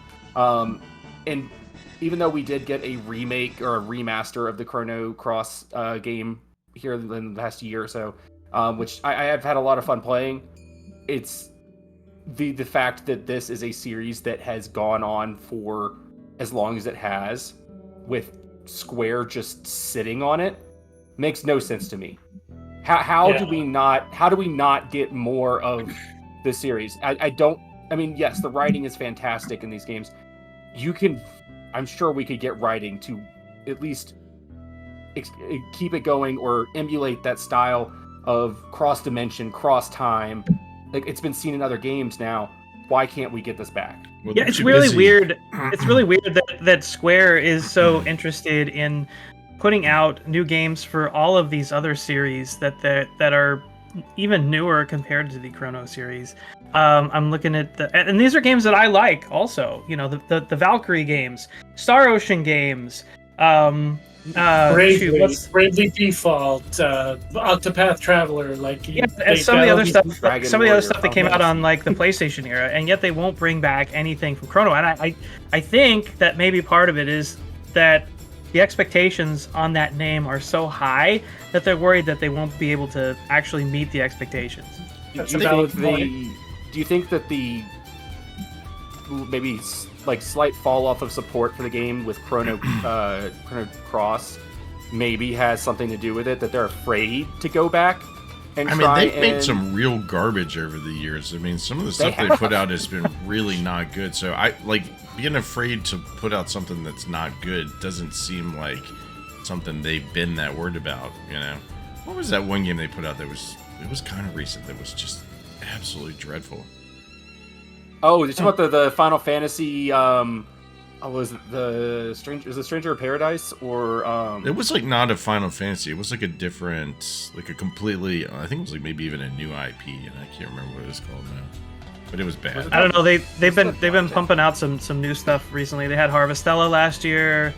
They had I don't know. They were like shotgunning games out last year. It was crazy. But anyway, it's just kind of wacky that they won't touch Chrono, which is one of the most beloved video game franchises that there is. Again, it had such great characters, such great music. Oh my gosh, the music is just a standout. Absolutely. Man. I still listen to that. I listen to the Chrono Cross soundtrack once a week. Mm-hmm. It's on my rotation every single week. If I'm working, I will throw that on because it's just it makes you want to explore. It makes you want to do things, and it's just going to keep you happy the entire time that you're listening to it. It's going to bring that nostalgia. It's going to bring just so many emotions, like even like the battle theme from Chrono Cross. It's a little hectic and crazy, but it's awesome. It's awesome, and it gets you in this like get stuff done mindset, and it's like, hell yeah. Just, I mean, you can't throw a rock without hitting a JRPG that says it's inspired by Chrono Trigger, you know? Sure. So I was thinking of Balan Wonderworld. That's what I was thinking of. Oh, yeah. They put out some bad games. I mean, it's not like Forspoken was very good. That was their game, right? Which one? Forspoken. That was one of theirs too, wasn't it? Yes. Yeah, it was. That was this year. That was earlier this year. Yep. So yeah, I mean, they put out they pump stuff out, man. They are pumping out games left and right. They have the resources. They could definitely do it. I'm also very confused. I mean, for as long as it's gone without any real attention, and that remaster was just basically coat of paint. There's no other differences. It was coat of paint, and it was a mess. Yeah, it wasn't until like a couple of months ago that they finally put a patch out to it. Yeah, that really made it playable and made it so that all the bugs that kept happening and the frame skips and the movement errors were fixed. Isn't there some like weird licensing issues? Like I remember reading something about why it wasn't on the minis, like the SNES mini, and like why you would never expect it to be on something like that, having to do with it could be some kind of rights to it. I don't remember, but I think there might be some weirdness there. That might be from when the Nintendo PlayStation thing happened. I don't know what's called that really. That's the weirdest words combined to each other. But I mean, it was a real thing because they were originally. Yeah. It was originally supposed to be a collaboration between Nintendo with their game systems, and Sony with their disc reading capabilities. And then they got like 3/4 of the way through making it and said, "No, we don't like each other. We're gonna go this way. We're gonna go separate ways." Yeah. And with that, Square Enix went with Sony. Yeah. And that's why we had all of those games that were coming out on Sony. Nintendo. Nintendo got some they got like Final Fantasy Tactics Advance, but there was a long time there that you weren't getting anything. Crystal Chronicles. Yeah, it's what you were getting, like nothing mainline. It was just like weird stuff, you know. My Life as a King, right? Yeah, remember that?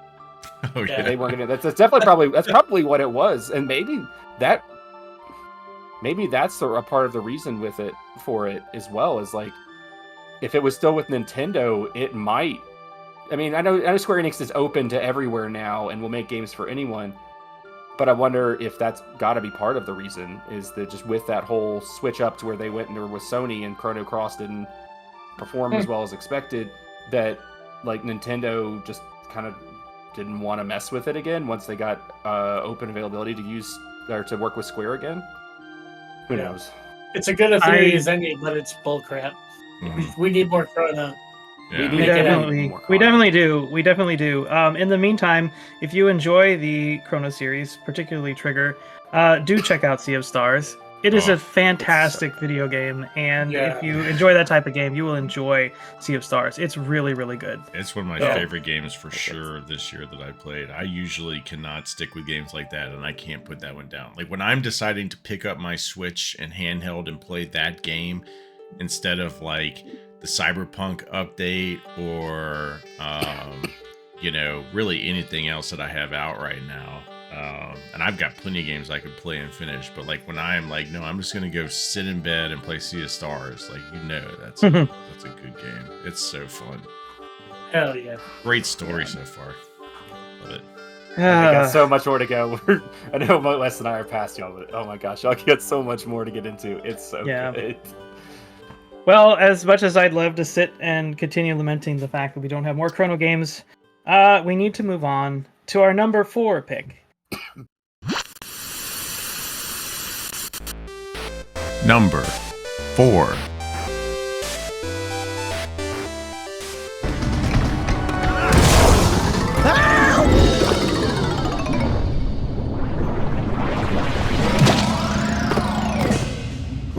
Man, that stung!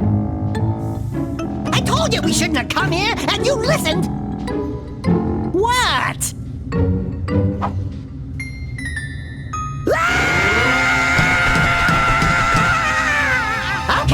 Okay.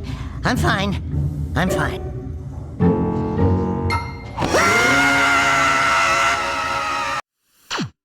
At number 4, we have the Jak and Daxter series.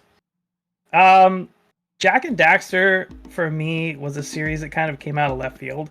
It wasn't something that I really had on my radar, but I remember when I got the first game, I got it as a Christmas present from a friend of mine in college.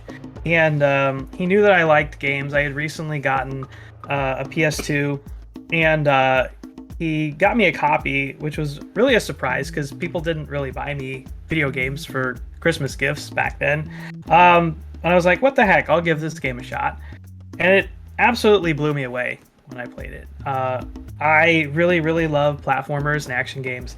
And Jak and Daxter just had so much charm and so much personality. And especially in the original game, the games kind of got like a little bit less goofy, a little bit less silly as the series went forward. But the original was super fun to play, running around the island, getting the power orbs, watching Daxter, slam dunk and break dance, doing the robot and all this weird stuff, cracking jokes the whole time. Just super great. I love the animation in those early games, in the cutscenes. It was kind of almost like, that was back in the time when everybody was like comparing stuff to Pixar movies, right? And it's like, oh, the animation, this looks so good. It's almost like a Pixar movie when you're watching it. And Jak and Daxter really definitely had that. And they were kind of going up against kind of Ratchet and Clank at the time. Was kind of like sort of the competing series there. But I really appreciated how Jak and Daxter always had more of a platforming focus, where really Ratchet and Clank was always more of a shooter. I mean, there was some very, very light platforming, but you really didn't do that much actual jumping. And in Jak, you really did have that. And then later on, they kind of made Jak and Daxter 2 more of like a Grand Theft Auto-esque experience in like this big city, and you fly around on a hover bike, which was cool. You got a lot more guns and stuff, and it turned kind of into more of a shooter by the end.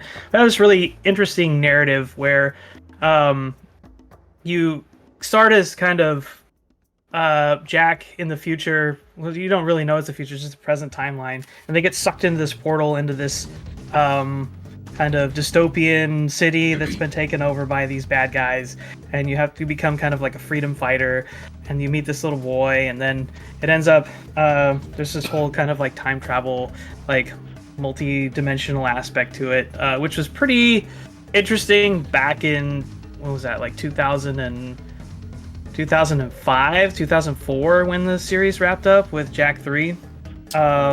You got like 4. They had some other weird. 4. They had like Combat Racing was 5. Yeah, they had like a racing one or something. They had something weird that came. Yeah, Jak X Racing. Yeah, right. that was cool too.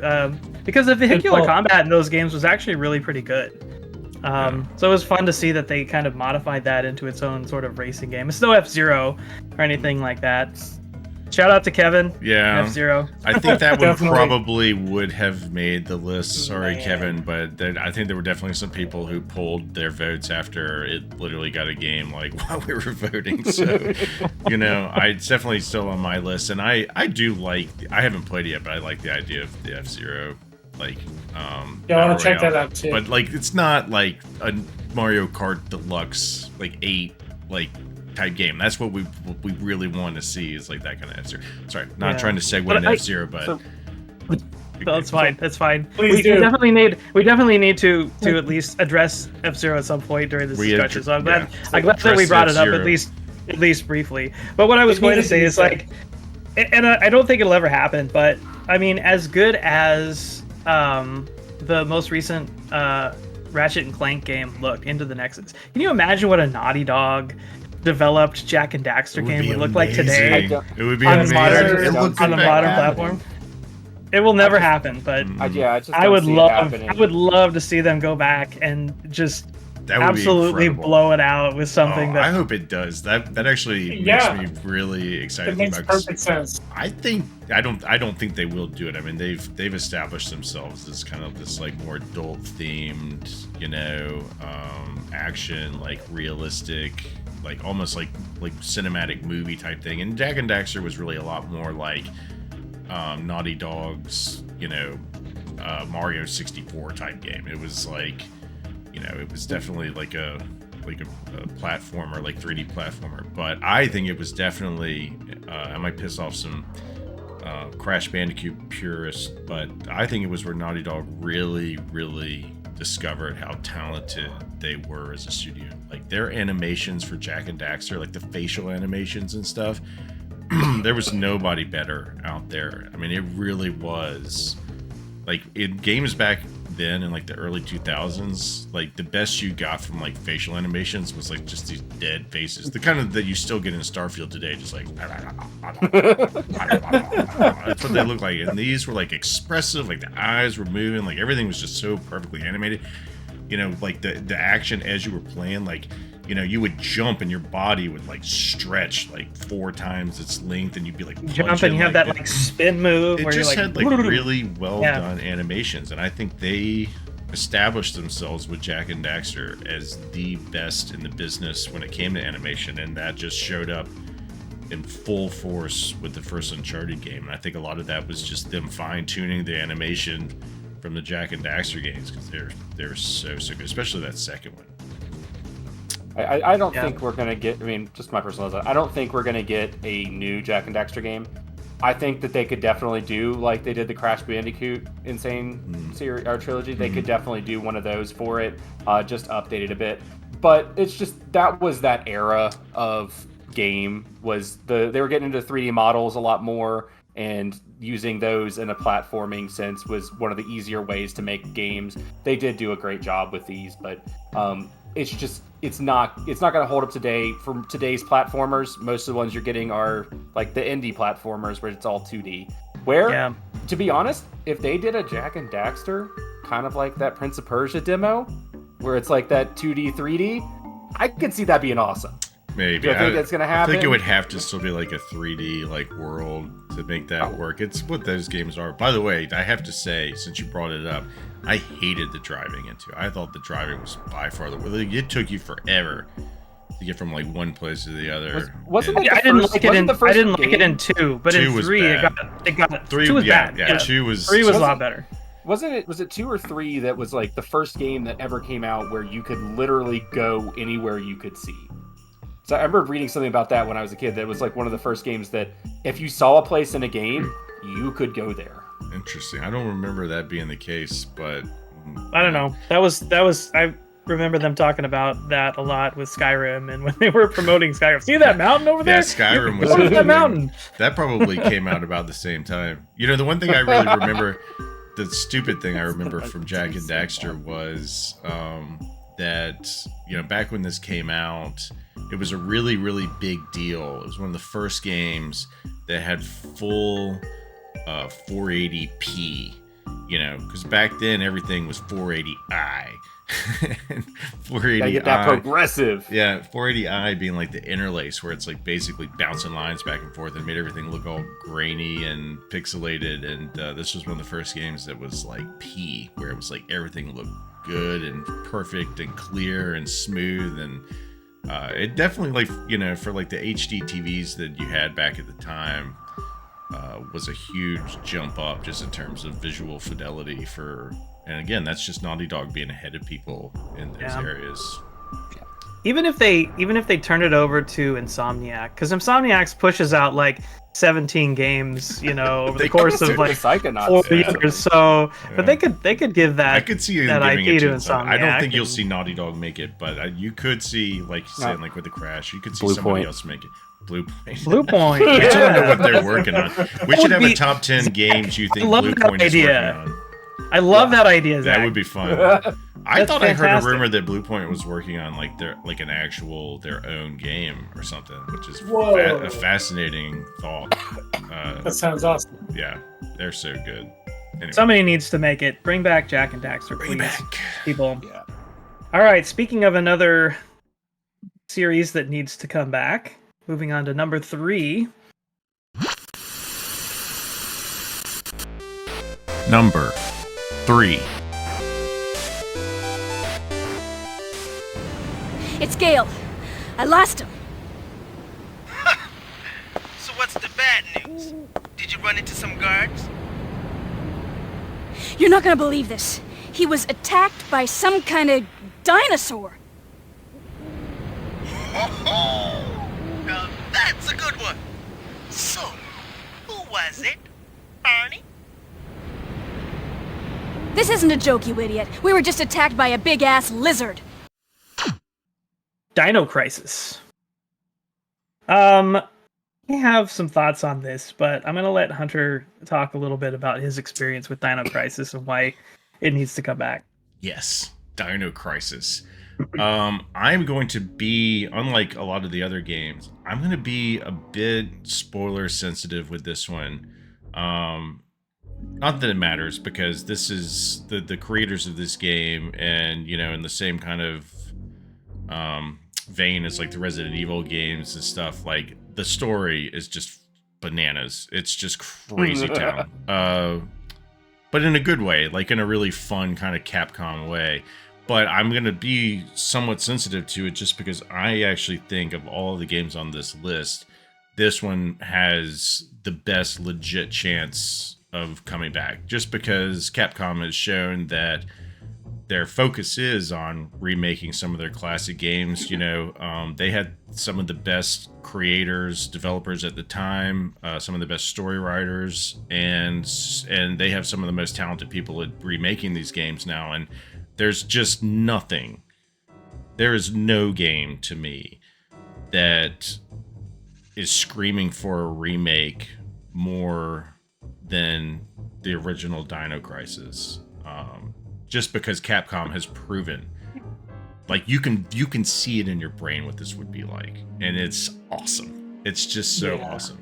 So, to be cliche, just get the get this out in the open right away. I mean, Dino Crisis is kind of Resident Evil with dinosaurs. I mean, it's kind of what it is. Mm-hmm. It's definitely more than that too, but for the most part, that's, back in the day we were imagining like tank controls. It did actually have full 3D environments, which I thought the first game did. The second one didn't. It had kind of like the fixed art, pre-rendered stuff. Pre-rendered, thank you. Yeah.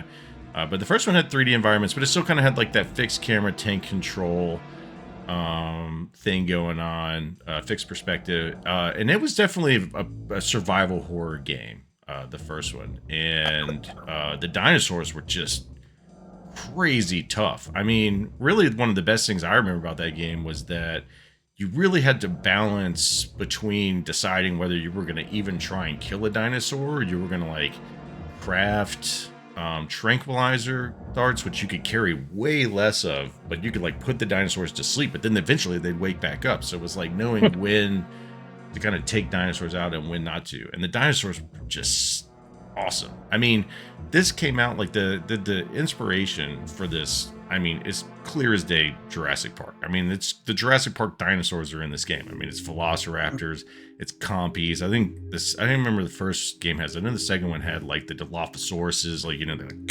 like those, and then you had like T-Rexes, and definitely Jurassic Park inspired game. Great voice acting, as you'd expect from those games.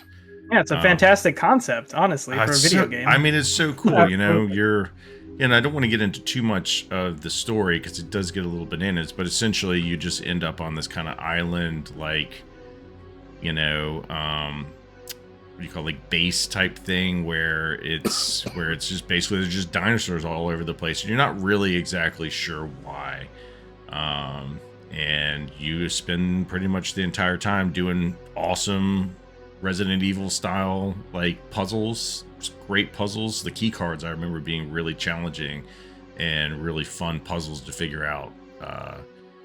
And it was like it was definitely more intense. I think I remember it being described as like panic horror, where it was like you were just running a lot and things were jumping out at you. So anyway, I just kind of wonder about this one a little bit because as good as Capcom has been about their Resident Evil remakes and the quality of the level of those games, they literally, I kind of feel like you, like people are screaming for a Dino Crisis remake with as good as those games have been. But what do we get instead? We get a monkey's paw like Exo Primal. I mean, they have Why would you even say that? Dinosaur. You're shooting dinosaurs. God, you've got a like redheaded like woman protagonist. That pissed me off. That was like the Ghost Recon Wildlands Sam Fisher bullshit tease, like where I was like, yeah, is it? And I was like, oh. And so that's kind of where I'm a little bit skeptical that Capcom will actually listen and will actually come through on this. Similarly, they just announced a Onimusha anime. Instead of a new game, we get an anime on Netflix that looks awful. It doesn't even have the same protagonist, Seminosuke, from the another one that could have been on this list. I think it got a number of votes. Yeah, well, it should have been on this list. I think we could have kicked out NFL 2K and put Onimusha. Literally every. Just kidding. Okay. Ouch. Besides Resident Evil, literally almost every single Capcom game could be on this list because they kill everything and they don't keep it going.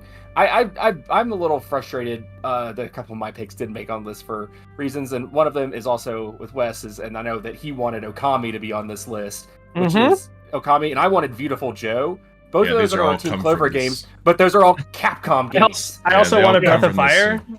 What is the name of the guy who did this? He left Capcom. He left Capcom, I think, specifically because Hideki Kamiya of some Dino Crisis bullshit that he didn't like or something. And you're talking about Hideki Kamiya, right? Right, I think so. Who was over Clover Studio and went to Platinum. Yep.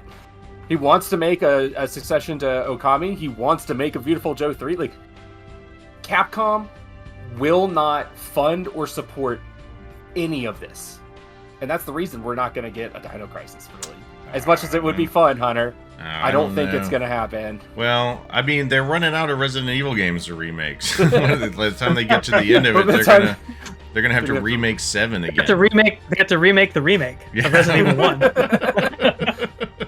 Yeah, I mean, and this list can't. I mean, I have definitely talked mostly about Dino Crisis because I think that's the one that would be the most remakeable and most likely. But you can't discount Dino Crisis 2, which is an amazing game in its own right and a complete change of direction for what the game was, in a way that you at first glance would think, why would they do this? They basically turned the action horror game into an arcade twin stick shooter type thing, but it was awesome.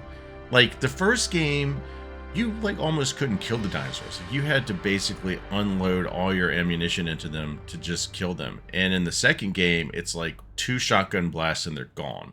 And you had combos and point systems and upgrades and new guns and stuff, and you could basically get better and better each time you redid a level or replay. It was a very replayable game. And it had just the most amazing butt cut in video game history with the new protagonist, Dylan, who just phenomenal butt cut. What was it with the games in the early 2000s and butt cuts? Everybody had them, just part right down the middle. Shout out to the GGD podcast because they talk about middle part characters in video games in their show too. This one belongs on the list of best middle parts ever. But it really so if the first Dino Crisis was Alien Isolation, the second one is Fireteam Elite. It's basically the difference between Alien and Aliens. It's it goes from horror to just straight action packed blockbuster movie type stuff with tons of huge set pieces, and somehow that just completely works. And also somehow the story is even more bonkers than the first one. There's some twists in that story that almost make no sense whatsoever and just leave you going what the hell are they talking about? What is this? But Dino Crisis 2, great. Dino Crisis 3, they actually made a game in between 2 and 3 that I don't think many people know about. It was called Dino Stalker, which was horrendous light gun game where you actually you had like the light gun that like had like the D-pad on it. You actually moved around, so you weren't like on rails. Like you moved around and then used the light gun to shoot. But I think it made most people sick. Bad game. And then Dino Crisis 3 was very bad. One of the worst cameras in any game ever made, and almost an impossible game. If you didn't play that game on easy, you weren't beating that game. I hated that game. It made me so mad. But all right, so more Dino Crisis 1 and 2, yeah. less Dino Crisis 3 and Stalker going forward. But definitely Dino Crisis deserves a remake for sure. It needs to happen. Dinos make any game better. Dinosaurs we are all the best. agree on that. So. Yeah. Fact. All right, moving on to our number 2. Number 2. I, Raziel, was to suffer the fate of traitors and weaklings, to burn forever in the bowels of the Lake of the Dead. Cast him in.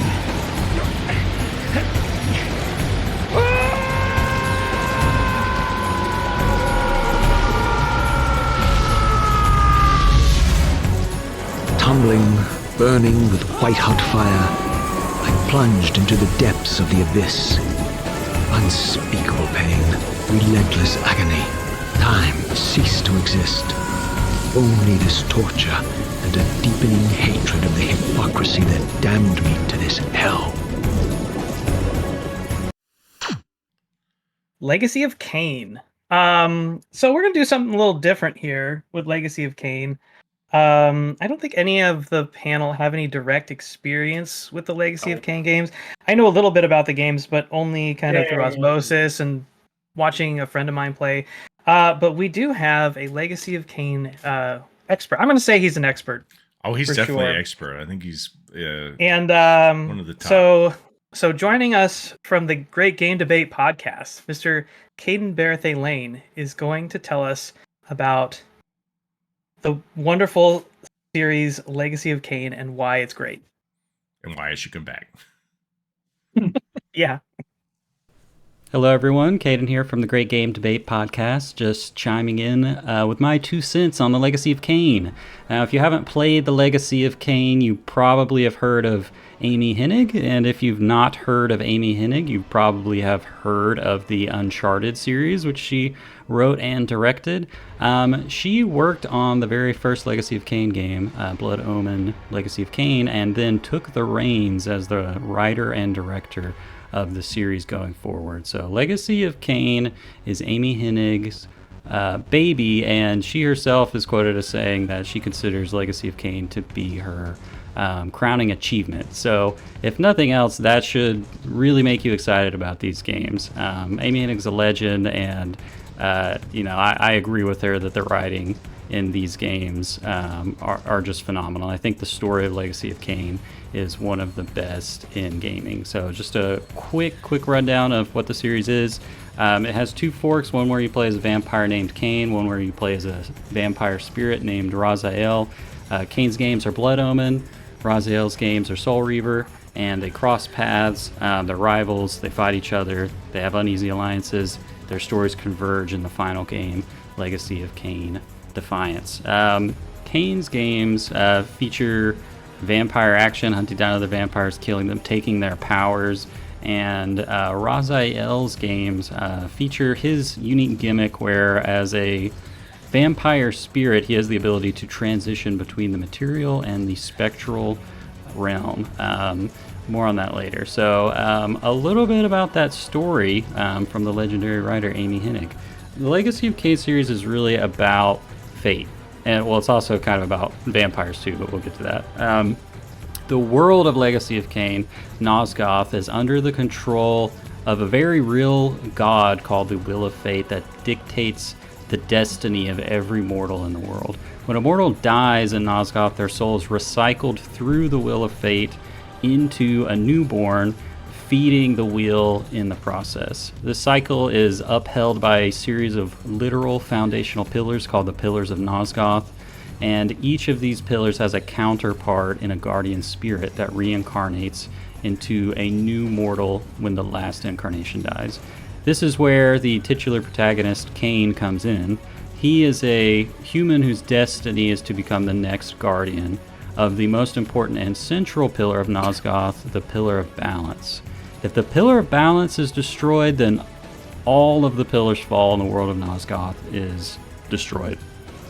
So, bad luck when Kain is murdered, and especially bad luck when he is raised as a vampire, because as an immortal undead, vampires do not reincarnate in the Will of Fate, meaning there is no hope for Kain's spirit to ever reincarnate and create a new Guardian of Balance to restore the Pillars of Nosgoth.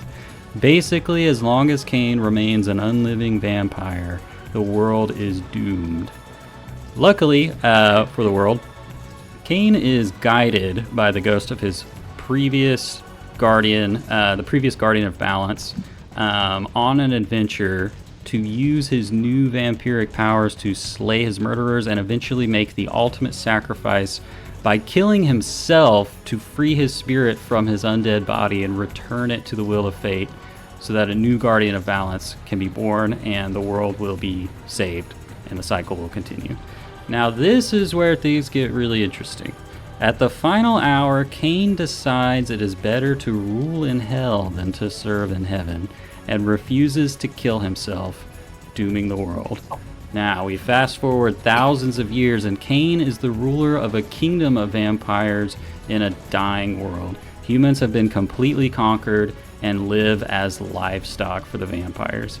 Now, these aren't your sparkly Twilight vampire twinks that get in homoerotic rivalries with werewolves and all that kind of stuff. In Nosgoth, vampires go through long periods of stagnation before suddenly and rapidly mutating into new horrific and monstrous forms, more inhuman than the last with new powers. Gaining the ability to turn into mist, draw blood forth from their victims at a distance, invisibility, telekinesis, etc., etc. As the ruler of the New World, Kain keeps the oldest and most powerful vampires close as his most trusted generals. Enter Raziel, the deuteragonist of the series. Raziel is the most beloved of Kain's generals, and after his most recent metamorphosis, presents himself to Kain to show off his new power, a pair of glorious wings that allow Raziel the ability to fly. As the first vampire to manifest wings and flight, Kain is extremely jealous of Raziel and rewards him with death, casting him into a watery maelstrom that destroys him. Okay, now this is where things get really, really interesting. Upon his destruction, Raziel's soul is plucked from the Will of Fate by, well, the Will of Fate, because that's what it is. It's a great big ugly eldritch horror thing covered in tentacles and eyeballs, and it lives underneath the Pillars of Nosgoth. The Will chooses Raziel as its undead spectral champion to murder Kain and put an end to the vampire kingdom, because in this new world, vampires are starting to outnumber humans, and the Will of Fate is beginning to starve as all of the souls are removed from his cycle of rebirth. So, to fulfill his task, the Will grants Raziel a unique and powerful weapon, the Spectral Blade Soul Reaver, that has the power to destroy a creature's very soul. So, that's the setup. Pretty enthralling, right? And the story pays off too. There are so many burning questions. What is the Soul Reaver? How are vampires created? Are they truly evil? What is the Wheel of Fate? What does it mean to have free will? And all these questions are answered in very satisfying ways.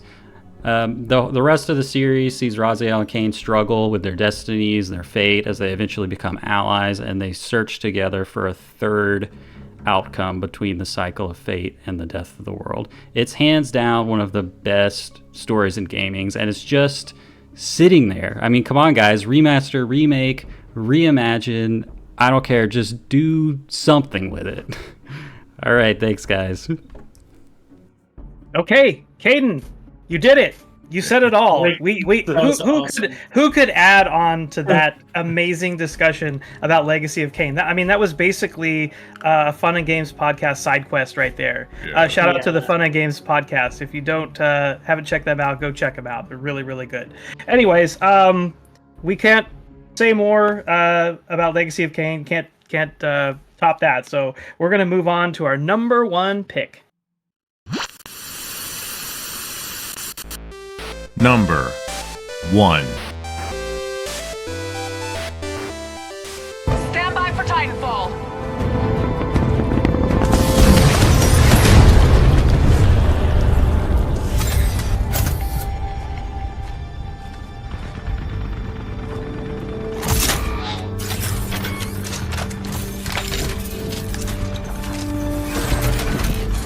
Hello, Jack.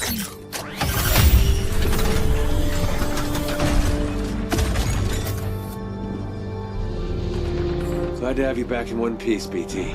Over 25,000, actually. BT-7274 online and ready for combat. It is time to complete our mission.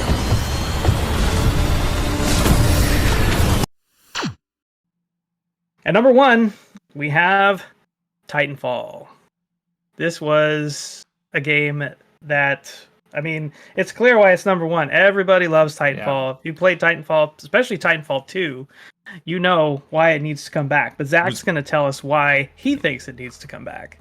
All right, let's get into it. Let's strap in and get our pilot suits on, because this is a quick one here. Because we're going to be running fast. And that's what Titanfall did. On walls. So this game, again, I'm not going to go to story or anything, even though Titanfall 2's story is insanely good. This is a game that I think came out with its first one and really didn't wow a lot of people. But then we had Titanfall 2 that came out, and all of a sudden you had this kind of cult following of Titanfall. And then all of a sudden we got this drop of Apex Legends. All of this made by Respawn, all of this in the same universe. And then all of a sudden, Titanfall 2 got huge. People wanted to go back and play it because they loved the gunplay that you were getting in Apex. And then they realized, oh my gosh, this game has the best movement in any game that's ever been made. Best movement. Respawn is known for their shooting as well. Guns feel great. Movement feels great. There was a great story. There was unique villains, unique characters that you meet. Everything. You had mechs that you could customize. Like, there was so much going into the Titanfall series that made it amazing. Like, I didn't play Titanfall until after I played Apex, but after I stopped playing Apex, I still went back and played Titanfall for a while because it just feels that good when you can really feel like you are the strongest person on the battlefield. Because as you're fighting in these multiplayer lobbies, there's bots running around. They can't do much while you're zipping along the walls, shooting them in the head with a Mozambique from 10 meters away and blasting them to smithereens. And you do that enough and you drop down a giant mech and get into giant mech fights. Like, this game had so much going for it. And then Apex happened. If we're going to get into the kind of timeline of this. So, Respawn was in the process of making Titanfall 3. And then Apex blew up. It was so big and so popular and made so much money for Respawn, because it was right as the Battle Royale craze was starting with Fortnite and PUBG, that they said, well, we don't really need to spend our resources on finishing out Titanfall 3. We're making so much money on this. Let's just keep expanding the universe through that. Which they have done a great job of expanding the universe of Titanfall through Apex. But we just don't get that gameplay anymore. We luckily did just get the servers back online. I think it was like 2 weeks ago. They just put them back up. But that's not fill. That's a short fill of the gap. We don't get a new feel. We don't get the new feel of a new game with updated graphics.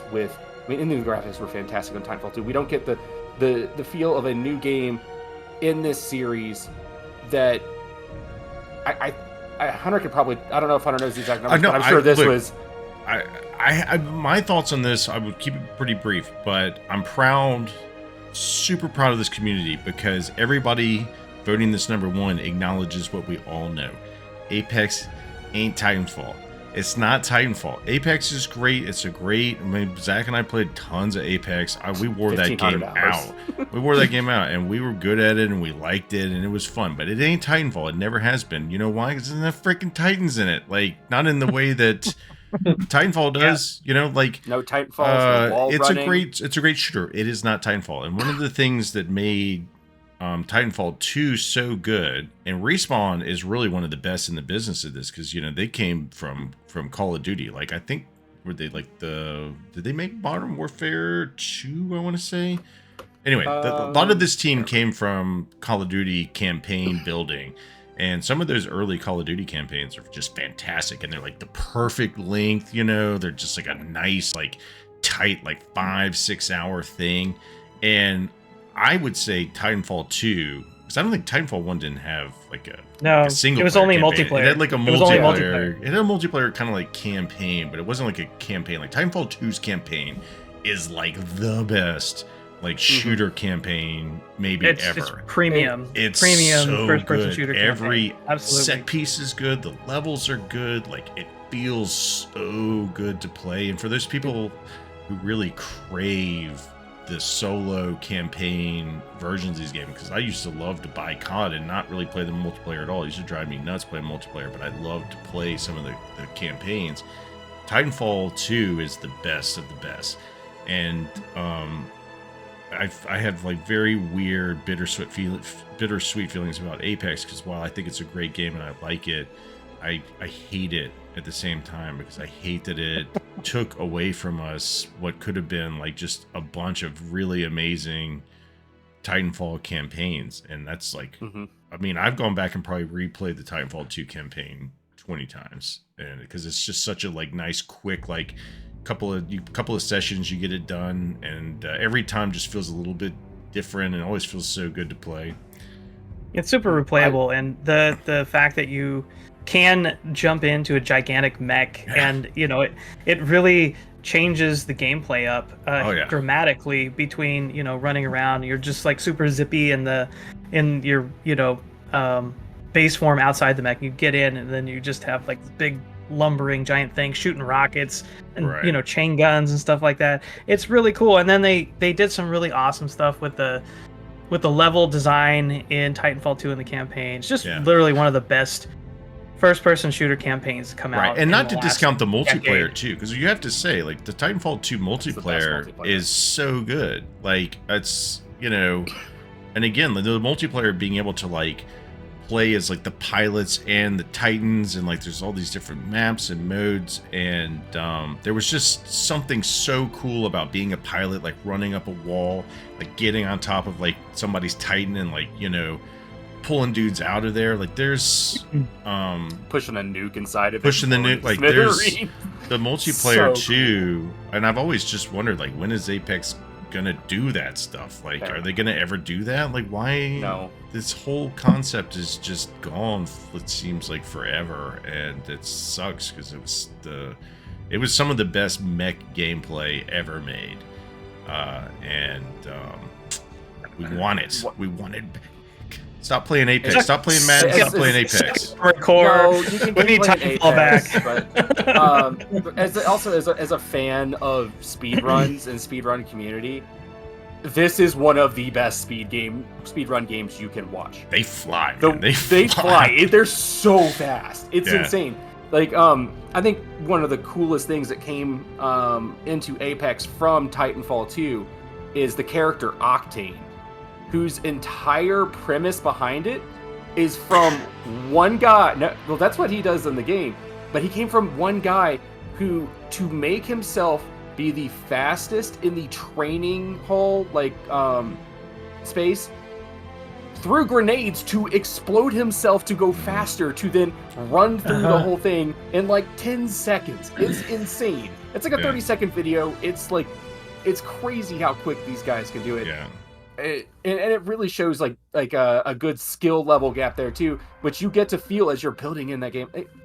Man, we need a Titanfall 3. The only thing faster than that dude in Titanfall is the T-Rex running on water in one of the 3 endings in Dino Crisis, which is the fastest I've ever seen a thing move. It's the weirdest animation you've ever. Sorry, weird. Segue. Way to bring it back. Called that. Right, well, we need Titanfall. We need Titanfall 3. Respawn. I think you know. You made enough no money. Way they don't. There's no way. I mean, it's for this EA. Jedi Survivor nonsense. God, you know, Hunter, like, it's EA. On. This is Madden all over again now. It's all about the money. They have made enough that they can just go like, okay, we made enough money now forever and ever. Let's just remake. Let's make a game we want to make. Do it. Do it. All right. Well, that's gonna double dog dare you. 10 video games. Dead franchises that we want to see return. I'm going to recap the list again just really quickly. Number 10, Castlevania. Number 9, Portal. Number 8, Splinter Cell. Number 7, the Mother series. Number 6, NFL 2K. Number 5, Chrono series. Number 4, Jak and Daxter. Number 3, Dino Crisis, T-Rex running on water. Number 2, Legacy of Kain. And number 1, Titanfall. Thank you to the community for your nominations and your votes, helping to compose this list. We really appreciate it. Great list. And now is the time that we get to announce next month's top 10 subject. I'm going to kick this one over to Zach. Zach, why don't you tell us what we're going to be counting down next month? Dude, this is going to be so much fun. I love this concept. We all got to buy items in games.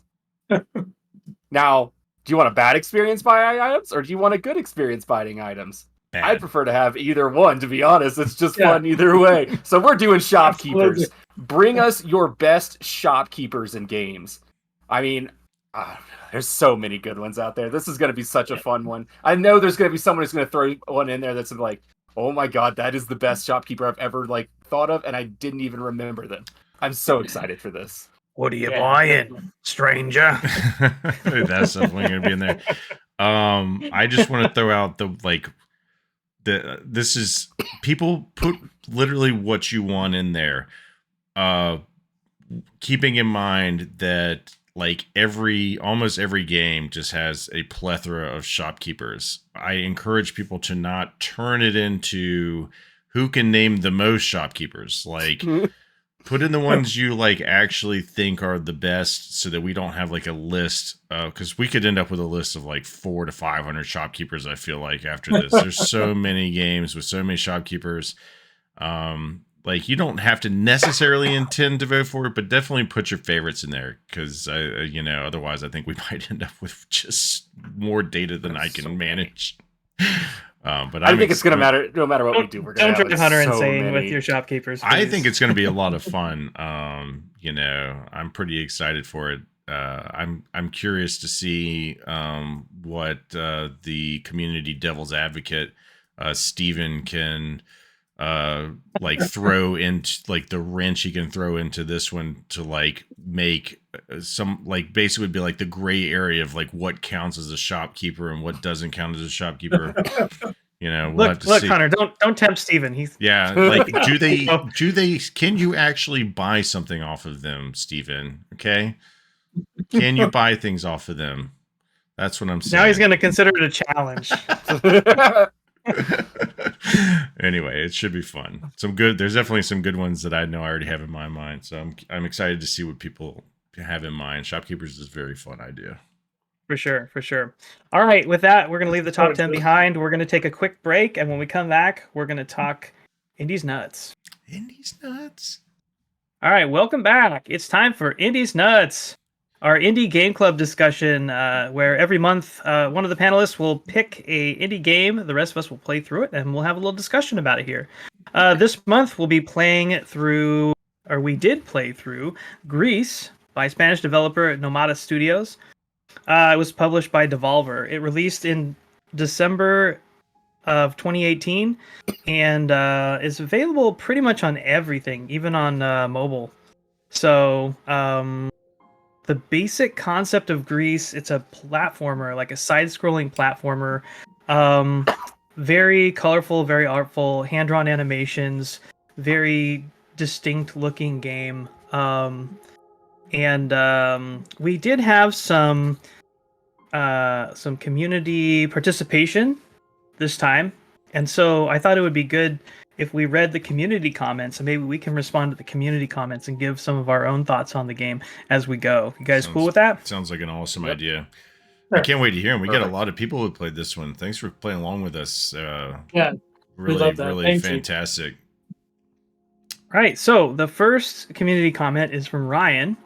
Thank you, Ryan, for playing along. Ryan says, I played this a month or two ago and absolutely loved it.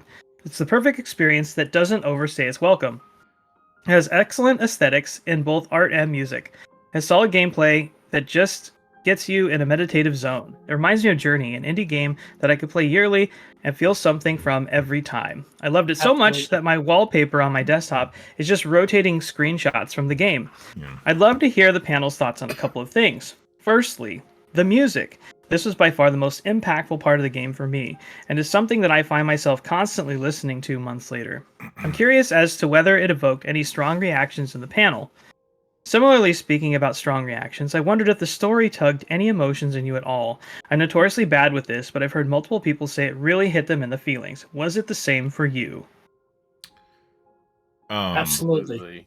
Yeah, this game is gorgeous. It's absolutely stunning. It's funny that you said it's rotating screen shots for your background on your computer. I also about Journey. I picked this game up for the first time about 2 years ago and played it immediately after I had finished Journey, because I was looking for another short indie game that is really good. And someone had suggested this to me, so I went and played it. And I did the same thing. For the next 4 months, my background on my phone was Gris, because I said it's picturesque. It is absolutely stunning with the artwork that they've done, that they did in the game. It really is beautiful, and how the colors all come together as you're playing it is very impactful. It's really, really special. Yeah, I agree with a lot of what you just said. I wrote down in my notes for sure. I was like, wow, this really does give me huge Journey vibes, without like the running into like other people playing thing, but definitely just the kind of like feeling like you have a destination, you're not sure what it is. It's very spiritual feeling. I like the color thing, but there's like, since you brought up the colors, I have to throw out one of my gripes about the game is the colors. Are they too muted or something? It comes from a graphic design standpoint. So, what colors can you combine to make red? I mean, red's a primary color. Red is red. So... Yeah. Green is green. Blue is blue. That's why you have red, green, blue. Okay? The inclusion of yellow pissed me off. I was angry at yellow because yellow is red and blue together.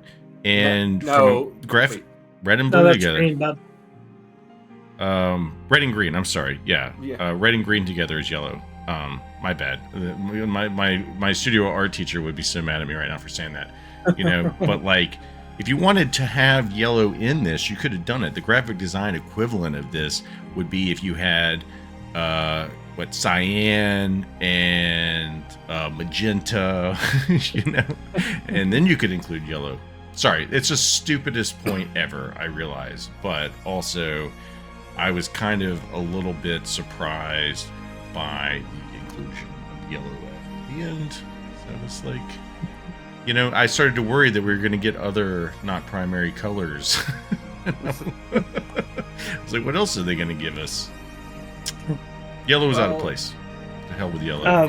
If you think about it, the characters building their building blocks back up, and your building blocks for color is those primary colors, and after you've already built those, then you get yellow. So going extra, maybe, I don't know, going a little deeper into it. But let's get back to the main points. This is a stupid point. I am stupid for bringing it up.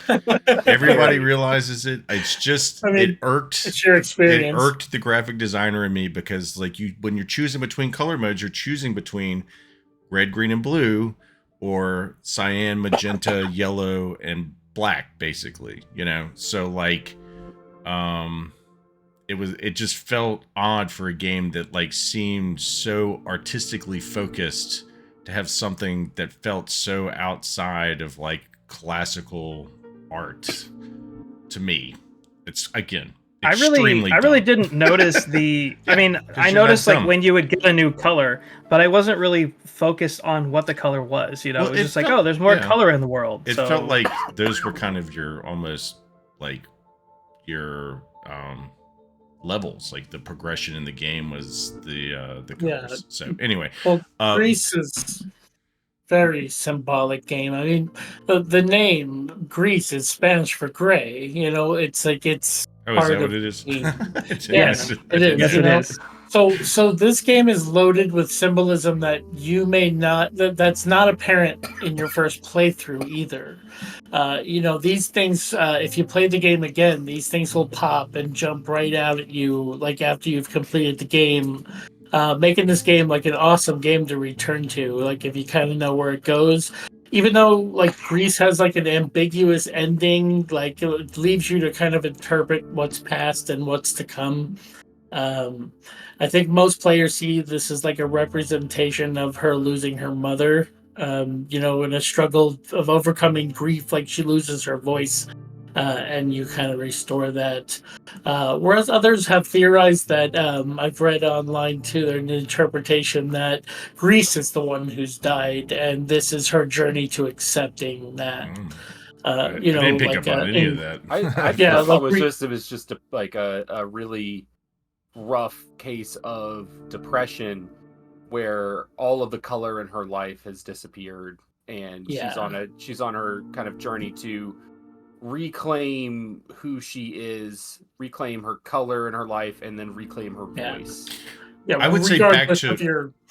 Sorry. Go ahead, Hunter. I was No, just no, say go back ahead. to Ryan's point though, like if Heaven's Vault had music that we didn't notice, Gris's music was like crazy noticeable. I mean, it was absolutely poignant, and I don't think that the emotional payoff would be there without the No, music. it And, was and so the way that it was cinematic. at all. It was if you were so just running around and good. just doing some light platforming like this, generally what this game has, without It's a very that music, simplistic it would be game, nothing. It would be was, nothing. Yeah. It was goosebump music. It was like, oh my god, I have goosebumps. Like just listening the to way this, it like I feel like swells I'm. and crescendos. You're like moving, like you get Incredible. like into this like fluid movement, and like the music is playing, and it's perfect. It's the music in this game is absolutely phenomenal. Some of the best It's music really I've good. ever It's heard in a game. it's I loved it. super zen, Yeah. and really just relaxing and peaceful. And I'll say like, and this is not a knock on the game at all. It's actually a compliment. But I started nodding off playing the game because the music was so tranquil. It was so peaceful. Yeah, it was so relaxing, and it just put me in a state of like just relaxation to the point where I started like sort of like, I gotta shake it off a little bit because this music is just really, relaxing. That calls back to my news Bytes story. You know, Gris is a very therapeutic game for me, especially, both for its artistic style, and the tone and the world. It kind of just draws you in. It's a game I can always flip on and kind of count on to change my mood at least a little bit. So there's something special there for sure. It's an experience more so than even a game. The mechanics of the game are very simplistic. You're not there for a video game. Well, Ryan didn't give it a score, but it sounds like it would have been good. I think that he liked it a lot. He gave it a 2 big Ryan thumbs ups.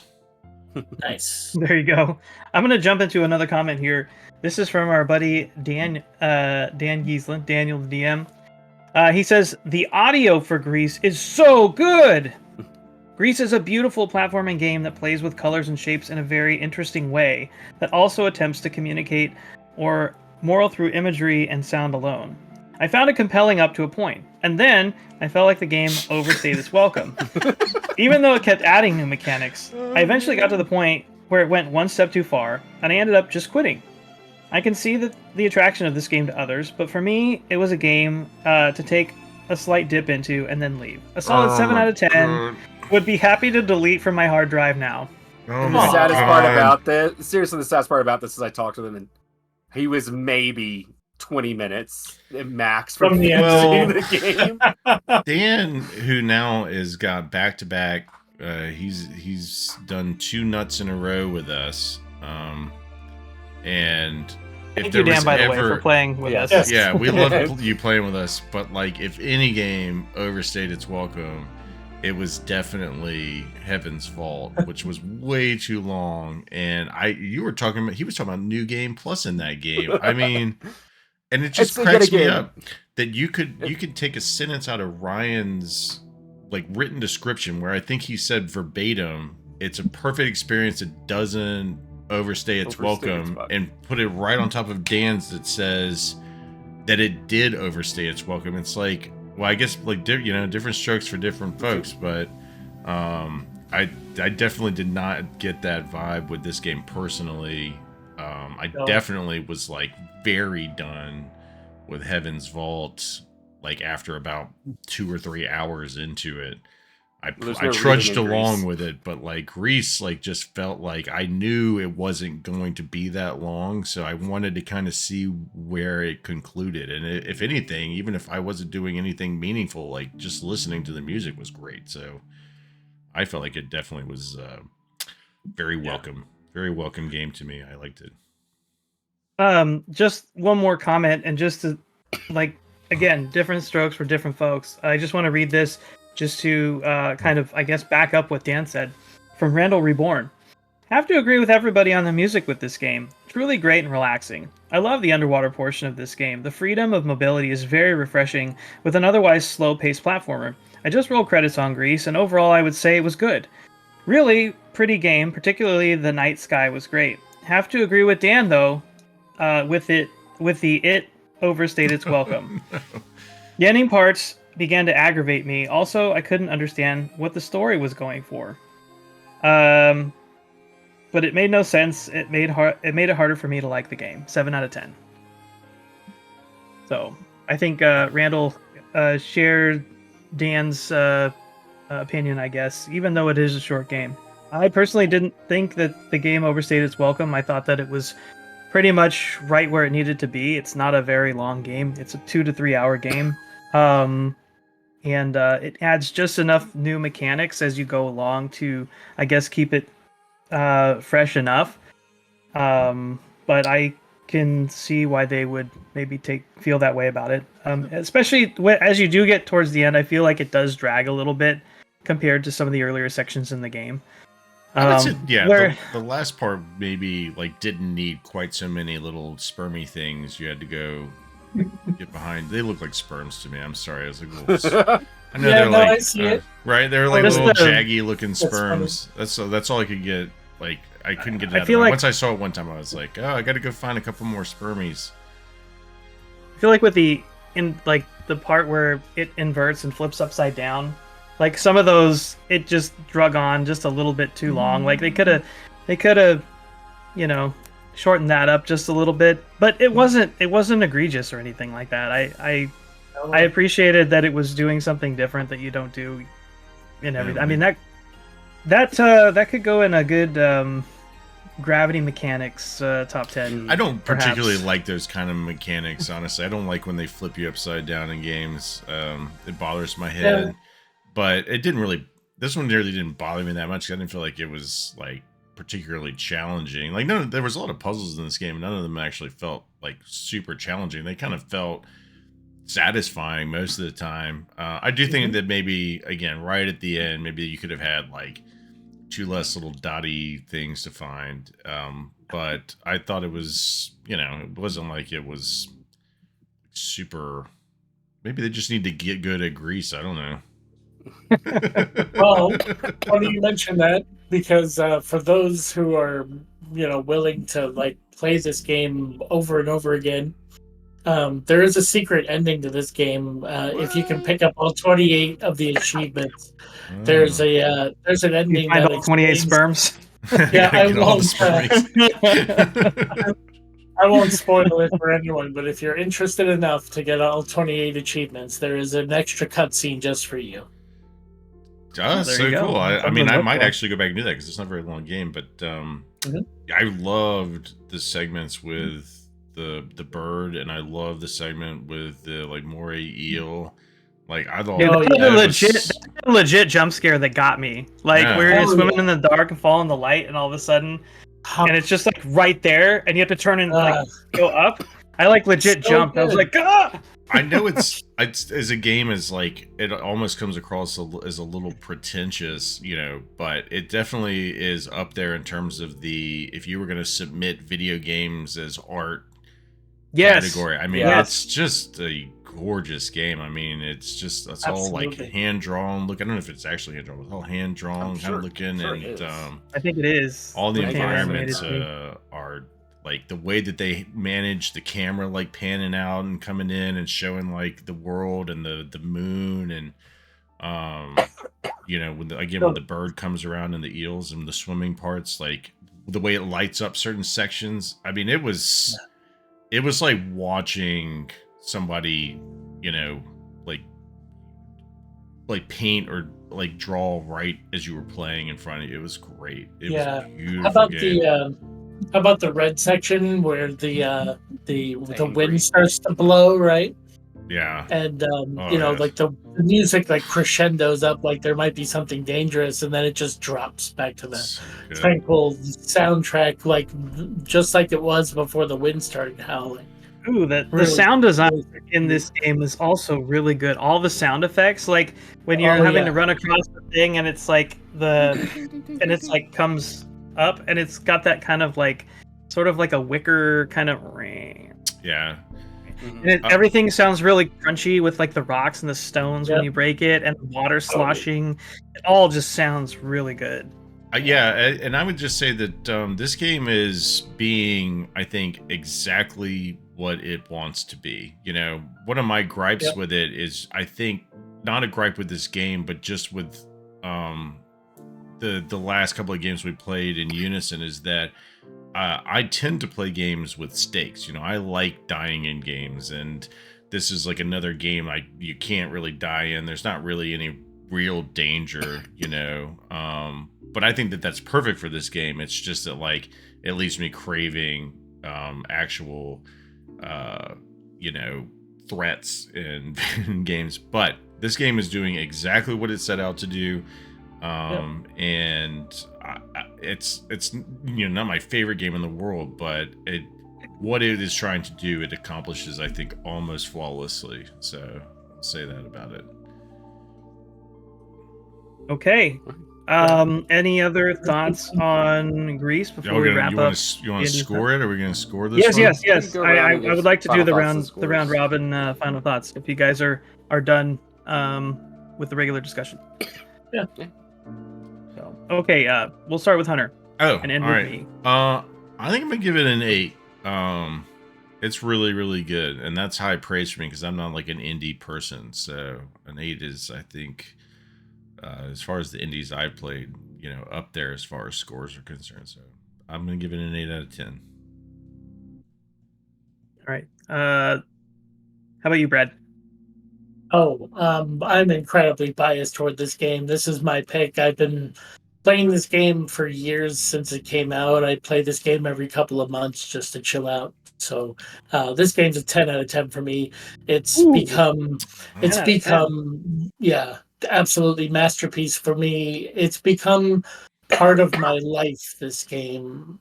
Oh, cool. It really has. All right, I've done mine up to a 9 just because I liked it. Brad loves it so much. Anyways, 1 point for Brad Love.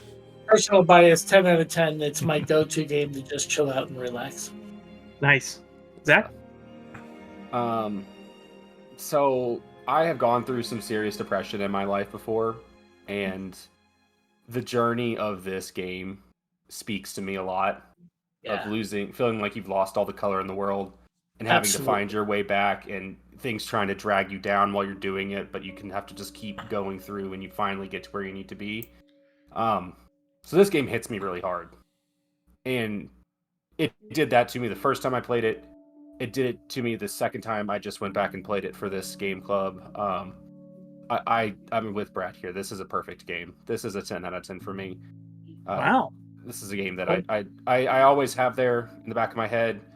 I probably should put it on a more normal rotation because it isn't long. It's relaxing, and it helps. It helped me, even to be honest, when going through this, when we're going through Play It Here, it just helped me think through a couple of things that were just sitting on my mind, and it's very impactful. And as someone with a kid who is running through some problems, this is a game that I'm trying to get him to play as well, because one, I'm trying to find things that games that he's not trying to kill everything, that he's trying to do something else that's fulfilling. And it's a game that I think will speak to him. And I think will be really important to him when he grows up and gets a little bit older as well. So this is a perfect game. Cool. Very cool. Nice. As for myself, I like this game a lot. Hunter took the words out of my mouth when he was talking about being kind of like an art house game, like the perfect example of an art house game. The art design in this game is top notch. It's absolutely fantastic, super clean. The animation is so good. I liked the use of color in the game. I thought it was very good. The audio design is pristine. The music makes this game largely, I think, and we already talked about how good that is too. The only thing about this game, I think, is like there's some sections where it is a little bit slow. Platforming is not super fast. It's very floaty, so it's not what I would consider to be what I was look for in a platformer, probably. But this game is more about, we keep talking about the word journey, but it's more about the journey, I think, than anything, right? And about what you go through. And as an experience, I think it's a great experience, and it's not going for that fast-paced action platformer. That's not what it is. So for what it does, I think it's an amazing game. It's a really, really well-designed game. I wish that, and maybe the story was left ambiguous kind of purposefully. That's probably the case. I wish maybe that it was maybe a little bit more or a little less vague. That would probably be the best thing that it could do to maybe increase the score for me a little bit. For me, this is an 8 also. That's a really, really good game. This is the second time I played it, and I enjoyed it just as much the second time as I enjoyed it the first time. Probably more so, because the first time I played it on a plane, and I didn't have earbuds, so I didn't get the same emotional resonance, I feel like, the first time I played it. So anyway, that said, I think this is probably the best scored for sure. indie game so far for any of our Indies Nuts games that we've played. I just want to say one more thing, which is that Dino Crisis also has a secret ending. So in case anybody wants to find that, and it's really good. All right. Well, thank you for informing us about that, Hunter. Can you also inform us, please, about what we're going to be playing for Indies Nuts next month? Yes. It is my turn to pick, and I really wanted to do something because I know like we're going into October. It's like, spooky season, and I really had some like kind of horror indie games in mind to play. But I scrapped all of that and went in a very different direction. And we're going to be playing Turnip Boy Commits Tax Evasion. And I'm going to tell you, it's a little bit fall festive. Like, there's nothing like the harvest, all the vegetables and fruits and stuff is very fall. As we mentioned last time, it's decorative fucking gourd season. You gotta get your decorative vegetables out there, your squashes and your pumpkins and stuff. So I think it does kind of have a little bit of a fall vibe. But I'm gonna tell you one of the bigger reasons why I picked. There's two really major reasons. We are inundated with just insane amount of good games now and coming out soon. We got Spider-Man, and Turnip Boy is on Game Pass, so people can play it. And from what I understand, it is extremely short. I know very, very little else about it other than I've heard that people like it. It's very short and sweet, and people can just get on Game Pass and play it, so they can play along with us. I think it's supposed to be like maybe an hour and a half, 2 hours. 2 hours. The time to beat says 2 hours, and for 100% completion, it's 3. So it's like respecting your time kind of game, because like you can like jump in and do this one real fast and then get right back into Starfield or Phantom Liberty or Spider-Man's coming out, and we're going to talk about some of this stuff in the hype off, but like there's just too many games for us to be playing some like super long indie horror games. So we're going to play Turnip Boy Commits Tax Evasion, which is a fantastic name for a video game. I have no idea what it's going to be like, but we're going to play it. It's more horrific than paying taxes. I mean, come on. Well, not paying them probably is more horrific. All right. Well, that's the end of Indies Nuts, and we're moving on now to Hype Off! Hype Off! All right, so Hype Off is a segment where every panelist brings a game from the coming month, so this will be October that we're covering, a game that we're hyped for, and then we all rank the game for what we think that the cumulative score on OpenCritic will be, and we have a little contest with that. So, kicking off Hype Off, Hunter, why don't you tell us what you're bringing to Hype Off this month? What are you hyped for? I wasn't really originally that hyped for this game, but I actually got to play a little bit of it at PAX with Pucho. Shout out to Pucho. I'm bringing Super Mario Bros. Wonder. Also, I'm still angry at Pucho because he didn't want to be Yoshi, which I found out in the co-op version you can ride Yoshi, and he was like, "You're not riding me, bro." That's what he said to me. And I was like, okay, that's whatever. Awesome. But yeah, we played a little bit of it, and the thing that I was reminded instantly playing it is that it's a 2D Mario game. It plays and feels freaking amazing. It looks fun. It has it's like if you took shrooms and played Mario, like that's like what's not fun about that? You turn into elephants. I was Peach. I turned into an elephant. I was just running around as like a big elephant Peach, smashing blocks, and he was Elephant Luigi. We were Elephant Luigi and Peach, and there's just nothing wrong with that. It's like comfort food game, it's a 2D Mario platformer. Like it's gonna be fun.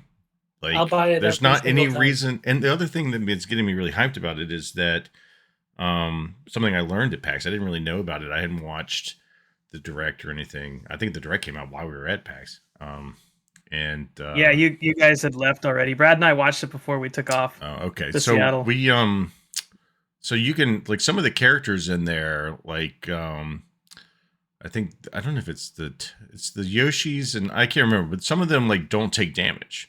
Like it's co-op game almost designed around like playing Yoshi with your kids. And Nabbit, I think. Yeah, are the two characters so don't take damage. This has been a mechanic in 2D Mario games for some time. It's really helpful with kids.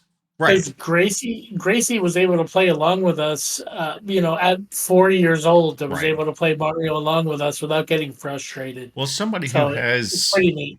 It's 4-player co-op. I have 3 boys. I have a 14-year-old, almost 15 now, a 9-year-old, and a 7-year-old. Having the ability for my very, very easily hot-tempered 7-year-old to play as a character that is not going to take damage and is going to be just fine, and we can ride on him, and it's going to be weird and fun. Like the idea of having a co-op experience with my kids that's a Mario 2D game like that, I'm so hyped. I'm so in for that. It's like the perfect dad game. It's like Mario Kart. It's one of the only games Gracie will still strap in for. So I'm looking forward to it too. Yeah. All right, scores up.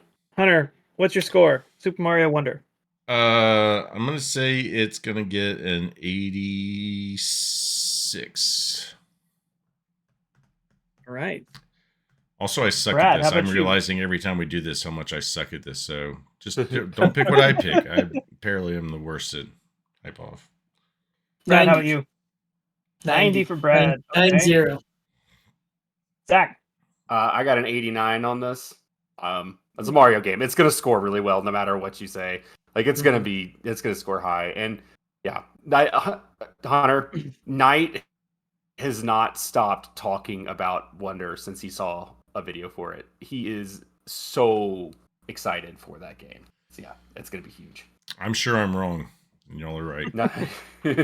I'm coming in with the top on 91 on this one. I think it's really gonna resonate with pretty much anybody that plays it. So you're probably I think it's gonna be pretty high. Yeah, it is a Mario game. I mean, they do score very well, but the 2D ones don't always score as well as like the Odysseys and other three. I feel like the 3D ones score better than the 2D ones. I don't know. It could just be. Well, we'll find out. 3D World has a 93 on OpenCritic, so that's not a 2D one. You just said 3D in the fucking title. I know. That's why I was confirming to you what you said, that the 3D ones score really high. Right. Odyssey is like still, I think, a 97. That's the highest rated game on OpenCritic, if I remember right. All right, let's move on from Mario. Things are getting a little heated over Mario here. All right. So let's move on. Zach, what do you bring into Hype Off? Man, I wish I thought about this too late, but I should have gone and grabbed it. I have a wizard hat sitting out there, and I need a gun because I want to be a wizard with a gun. This is a Devolver Digital game that we saw videos of at PAX. Yeah, there you go. We saw videos of it. They had a little like carnival games for it, and Hunter and I both won free copies of the game. So we are going to be playing this. I'm super excited for this. The art style looks super unique and super fun. I'm not 100% sure exactly like how the gameplay is going to go, but I think you couldn't play it. It looks like it wasn't playable at PAX. It was like it wasn't playable at PAX, which is unfortunate. I mean, it looks like you're riding around on a horse or like just running around as your wizard with a gun, creating bullets and shooting it. Like it looks kind of like Magica a little bit, but with like guns and stuff. It looks like it's going to be a ton of fun. It's like a good classic Devolver Digital game that's just gonna like, it's gonna hit the people who want to play those games really, really well. I think this game's gonna be a lot of fun. And how high would you say? How fun? Score? How fun is it? I'm gonna put this at an 85. 85. Hunter, what's your score? I'm weirded out about the fact that it wasn't playable and is coming out soon, because it's not like Devolver didn't have the space to put it there to play, you know. So the other games they had there were fantastic. We played Gumbrella, we played Pepper Grinder, a lot of fun. Yeah, hell yeah. This one was not there, so while it did look fun on the video to play, I'm just weirded out. So I'm going to put it at a 79, just a little lower, just for that. Just maybe there's some weirdness with it. I don't know. I'm all wrong right, for Brad, sure. But Brad, what do you think? Okay, so Hunter's case of the willies has just rubbed off on me. I think what he just said made a lot of sense. So I'm actually going to lower my score from what was in my brain now that I'm thinking about it. He's right. Like, it does kind of smell like there might be trouble there. I'm gonna go for an 82. 82 for Brad. All right. You guys have both basically come in line with my thinking on this game. I think that it's super sus that the game was there, but they weren't letting people play it. They were just doing the carnival thing, and then they were giving away copies of the game. They're just like, we got to get somebody playing it somehow. That to me was just super bizarre, and I mean, I don't know, something's rotten in Denmark, I feel like, with that game. And honestly, I've seen some gameplay of that game, and it's never really looked that appealing to me. There's just something about it that doesn't excite me at all. I gave it a 75. Okay. Boom. This is, I think, so either I'm really wrong or Wes is really wrong. This is the most spread out. We're both wrong, and Hunter and Brad are right. I think this is the most spread out we've been on a game so far. Yeah. So this might be the one that really like makes or breaks the next one. We'll find out. I'm interested to see. Brad, hit us with your game. What are you hyped for? Oh, Spider-Man 2. Come on, that's the one. At least for me, that's what I'm the most excited for. Hype City. Yeah. This is coming out on October 20th, and I can't wait for it. We had Spider-Man PS4. We had Miles Morales. Now we have Spider-Man 2. It looks phenomenal to me. I had so much fun with both of the previous Insomniac Spider-Man games. I know I'm going to love the shit out of this. I know I'm not going to put it down. It's going to get its hooks in me, and I'm going to have to do everything.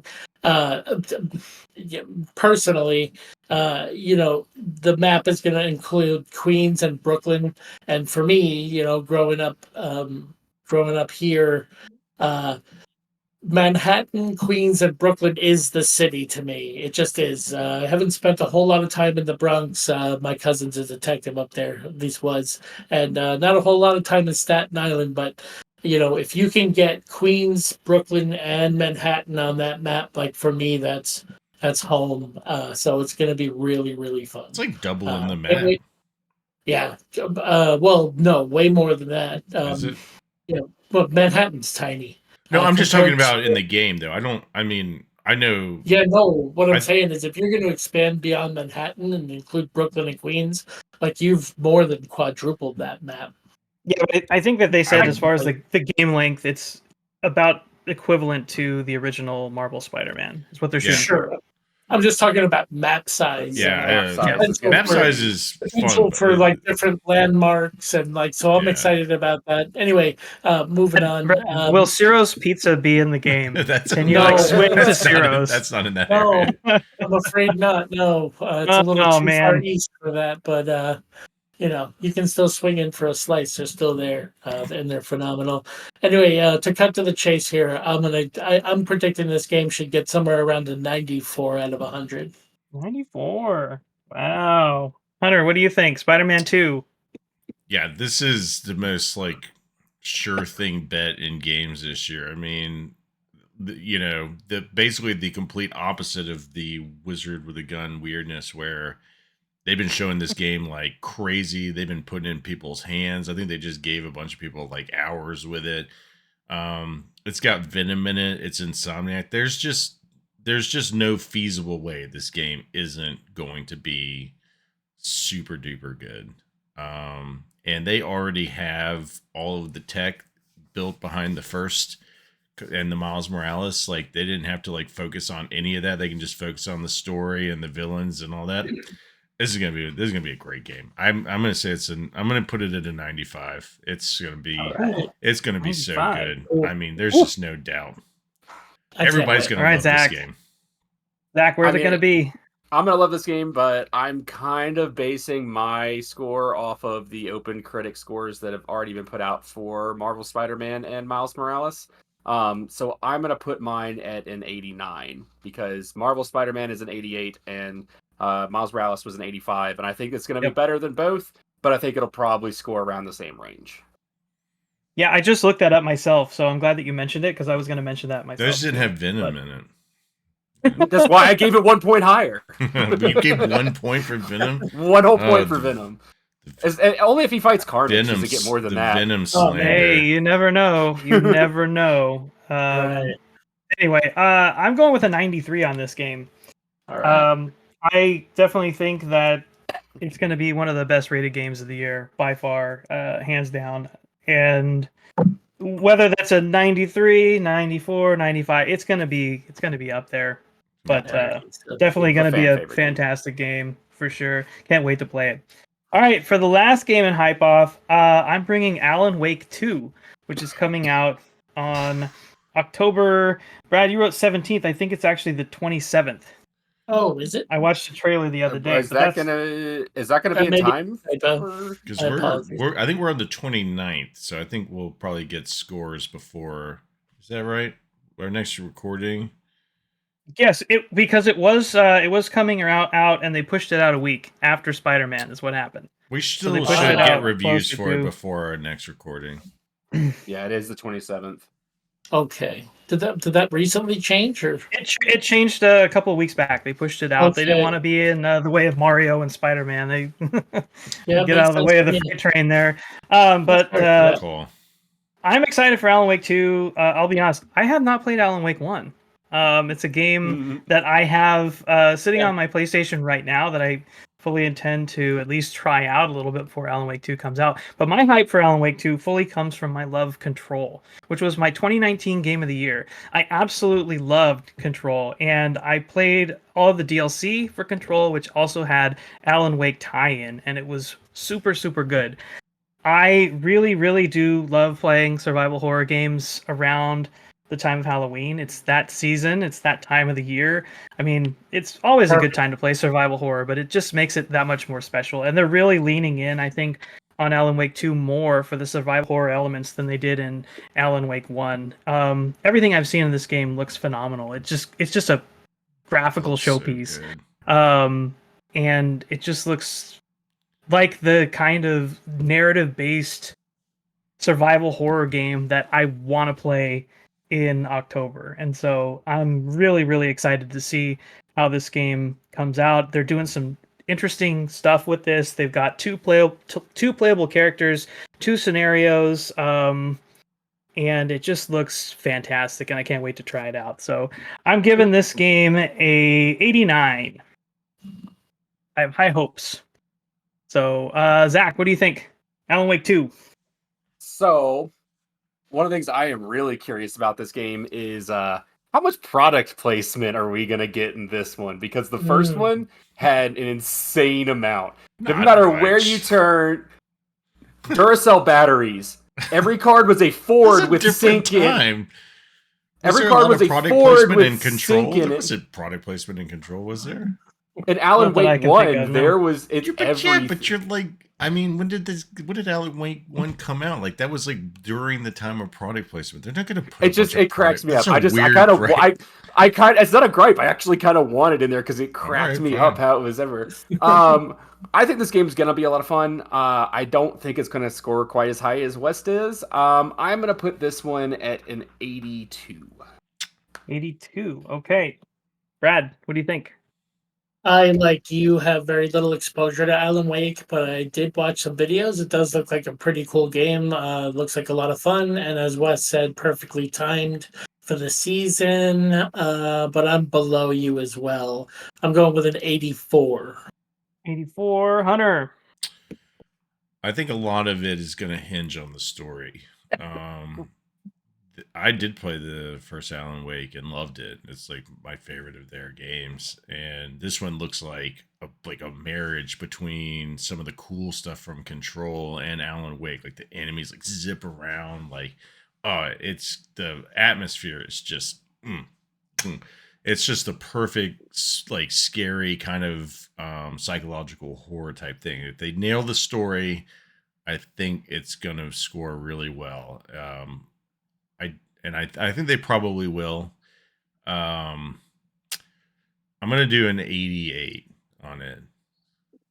88. I have another decisive one right here. I have high hopes for this game, and I am very, very much looking forward to this one because I liked Control, but it wasn't exactly my kind of like setting, and I felt like some of the enemies and stuff felt like they got repetitive. But Alan Wake is looks like it's got some crazy set piece stuff and like that psychological horror. They can just do all kinds of things with that. Yeah, that's the kind of stuff that I love in survival horror games, and you have those kind of set piece moments and stuff like that. It's a lot of that, I think. I think that's part of what makes Resident Evil 4 such a great game, because it has so much like distinction in between areas and the scenarios and everything. That gameplay they showed looked absolutely spectacular. So the gameplay looks like it's there. If they get the story right, I think it's going to be really well received. For sure. Okay, well, we will check back in next month and see how we all did. But now it's time to check in on the September releases and see how we did on that. So we're going to start with Sea of Stars. Final score on Sea of Stars was 89. Let's see. Too low, honestly, if you ask me. It's so good. I agree. I think it is a little bit on the low end. That game is way good. Like, it deserves like a mid-90 score to me. It's one of my favorite games I played in a long time. So Hunter actually got the closest on that one with an 88. So congratulations, Hunter. The farthest off on that one was, I think Brad just being a little bullish with a 92. Zealous. Yep. Starfield from Hunter. It was Hunter's pick. Actual final score for Starfield, 86. The closest it just kept on that going one, down. Every time I looked at it, it kept going down. It started at like a 93, and then you look back, it's like 92. It was like a countdown. It's probably an 85 now if we went and looked at it. It could very well be, yeah. Actually, Zach and Brad both tied on that. Zach above with an 87, Brad below with an 85. You know what's going to happen? the next time Bethesda releases a game, I'm gonna repeat the same mistake I make. I'm gonna think it's not. Starfield is a good game, but it is super Bethesda. So, like, and all of your analysis of your scores was spot on. That it was gonna have all of the Bethesda shit wackiness in it, like it's just the thing that Bethesda fans like, but it's not for everyone. like right. And makes but the thing is, the reviewers next game, lower I have their the same scores. feelings about it, and we'll still score it way too high if we have another one. But that's like we'll be like 60 years old when that happens. So Skyrim, Elder Scrolls 6 eventually. Yeah. Or maybe just get to score the next time they remake 5. We'll talk about it again in 10 years. Yeah, exactly. All right, I'm going to talk next about Lies of P, which was my choice. That game ended up final score of 82, which I honestly, another one I feel like should be higher than Way 82. higher. I feel like It should be way higher than 82. it's gotten so much praise. Probably. It's gotten like 2 reviews, I think, that's like bringing the average down. My which is justification for scoring really, it, I think, but scoring it low was spot on. People try these things and get frustrated with it and blame the game and hard quit it. There is nothing wrong with that game that I've played so far. It's doing everything right. It's definitely better than an 82. The biggest gripe that I've had with the game so far, and it's not even really a gripe, I feel like it fits the theme of the game, is just that I almost feel like the tells on the enemies are a little too long. Like they give you almost a little too much time to react to them properly. But it makes sense because everything is a puppet. Well, some do and some it's don't. Mechanical. You don't always fight puppets. There's I know, I hunter just got fights. somewhere with it. I got into like a massive hunter fight, and it was like not a tell. It was like very fast paced. It's like fight. Was that the one with the the mouse mask that was yeah, I just did that one. Yeah. Spoilers. That's a great, one. great I've not fight. played the game yet. Sorry. No more spoilers. That's not a spoiler. It is a very, very good game, and accomplishing what so many games have set out to do and failed is really saying something. To actually get the Soulsborne kind of feel of a game correct, which they do. It feels correct. It's its own thing. It's not Bloodborne. Cool. It's not Dark Souls, but it feels right. Like it feels like you are in control of it, and the pacing is good, and nothing the damage feels is unfair. good. No, and you get your ass kicked, and you're the you reason. know exactly what happened. Yeah, you're like, I got to get better. Right. I got to get these better. So good game. So we all agree it's better than 82. The closest to the score was myself with an 84. Farthest away was Zach with an 89. Should be higher. Now, wouldn't matter anyway, though, because of this. Coming to the last game from Hype Off, that was Batten Kaitos 1 and 2 HD Remaster, which was Zach's pick.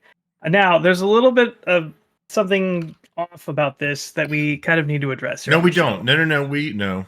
We don't need to address this. I was going to say this afterwards. It doesn't matter if it has a score now. When we cut it off, it's done. Are you about to tell us it has a score? No. It does. Oh, no. Okay. Does it? No, okay, does never it? mind. That's not. I thought you were about to tell us. We're not counting it anyway, but it does have a score. It does have a score now? No, it doesn't. Okay. We can count it. We can say what the score is. For the purposes of this discussion, this game at the time when we cut off the review score, the game was unscored. So the game had been out for over a week without any kind of a score on OpenCritic. So with that being said, we put some rules in place. Hunter, would you like to explain the rules, please? It's going to make him really happy to do this. Gladly. I'm so happy you asked me. Yeah, so we decided, as a team, not just me, even if I led the charge, that if you pick a game that does not have an OpenCritic score at the time that we cut it off, which is usually just the day before we record this, which is when we did it yesterday, then you're last. You're disqualified. If you pick a game that people care so little about that they don't even rank it on OpenCritic by the time that we have this, then that's on you. So we're basically DQing Zach into last place. and hopefully he will learn his lesson not to pick games. Now, in his defense, they did a shit job There's no of marketing this game. They didn't give review copies to people. It just felt very much like a slapdash kind of throw it out the door thing, and maybe people will get it who like Zach had a GameCube and played it, but they didn't do anything to really get this game into people's hands or get anybody interested in it. So it's not Zach didn't know that at the time he ranked it, but we did not have enough people. I think OpenCritic has to have a certain number of reviews before they'll actually put it up on their page or create a page for it, and they had same as Metacritic, and Metacritic didn't have enough reviews at that time either. Right, and Metacritic is we would decide we really can't use because Metacritic, as you said, Wes, it scores things based on the console. So you can't really decide which console unless we start specifying the console we want to bring to the game. I think OpenCritic is still the better choice to rank. So I don't think it's fair. Sure. Most games we pick are going to have scores. This was a weird fluke one. Yeah, and it does have a score now. It did not score well. What is I'm going to put that out there. It's a 74. Okay, it's got a 74. So we all put it pretty a bit higher than it. I think I put it the highest because I thought people would just have nostalgic feelings for it, and it's a JRPG, so what does it matter? I also thought 6 people would review it, and they'd all be the people who had fond memories. Right. I blame Starfield for taking up everyone's too damn time to review, so no one went and reviewed this. Right. I also agree that it didn't get probably much market. It didn't get any marketing here in the States. The biggest thing I have noticed, because I did end up buying it and I have played it a bit. One of the biggest things that they did do for the remaster of it is they added voice lines for all of the characters, for all of their lines. They're entirely in Japanese. Yeah. So I have a feeling that they probably marketed quite a lot for Japan. And it may have more reviews in Japan, but nothing really going on here in the States. It is a niche game. So okay, but I am DQ'd. So that's enough talk about Bat and Kaido. So in the end, Zach, unfortunately, the loser of this round of Hype Off. Brad, the winner of this round of Hype Off. Congratulations. How did that happen? Actually, we all scored substantially better, as an aggregate, than we did last time. I think even the lowest score, not counting Biden Kaido's, was better than the best score last time. So we were all we all improved quite a bit, except for Zach, who DQ'd. Too bad. All right.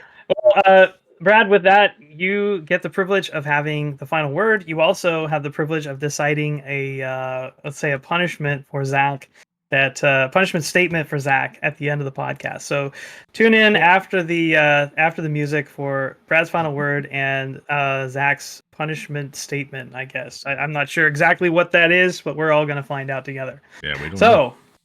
With that said, that brings us to the end of the show. If you've made it with us this long, thank you for listening. We really appreciate it. Just a couple of housekeeping items. If you could help us spread the word on the show, we would really appreciate it. Any kind of, tell your friends, leave us reviews on Apple Podcasts and Spotify. If you like the show, like and subscribe. We do have a Patreon.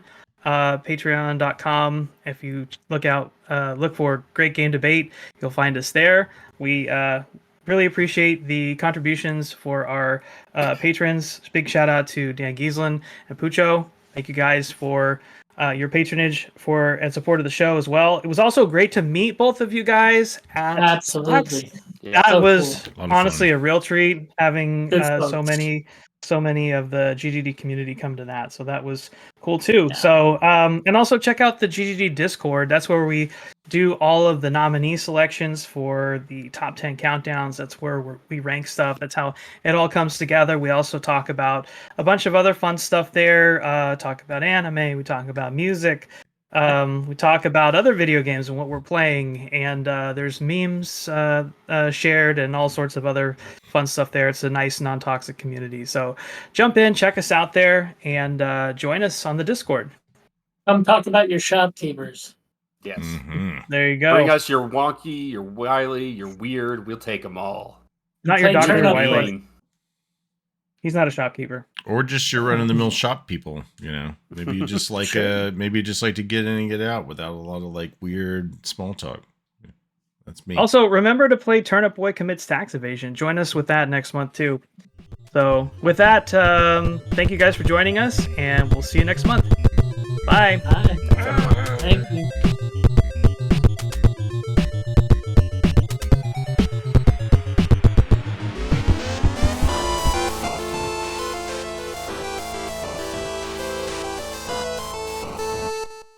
All right. For my consequence for being disqualified due to my bad pick of a hype-off game, I have the honor and the hope that this is true. But the Mother series will come back someday, and I am a negative Nancy. You gotta believe. I do hope it comes back. I really do. Shot me down hard during the top 10. I don't think. I mean, it's I hope it comes back, but I just not don't. Standing for it. Okay. Okay, friends, for the final word, I just wanted to share kind of a silly story that happened to me here while I'm kind of vacationing on Long Island here, visiting my grandma.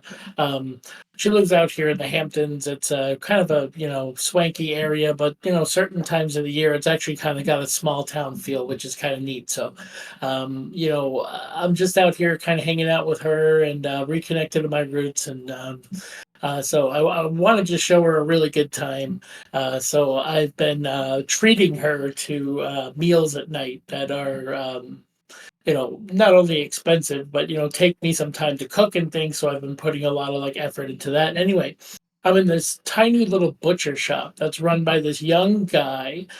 He kind of runs he runs the place out of a shoebox. It's like a tight little store, but he's just got these incredible meats. And anyway, I ended up picking up this 1.5 inch thick prime cut of some New York strip steaks. I mean, they cost me $70 for the two of them, and I'm up there ringing up, and I've got my GGD Gaiden shirt on, and he notices the logo on my chest, and he starts asking about it. So I start telling him, that about the show and stuff, and he seemed really interested. He wrote it down. He wanted to check it out, and he sent me out with a free T-shirt. Strangely enough.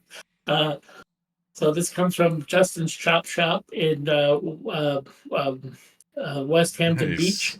So you support your local butcher on the front. Cool. Really cool guy. He said he was going to check out the show. Justin, I don't know if you're watching, but thanks for the shirt and thanks for supporting the show.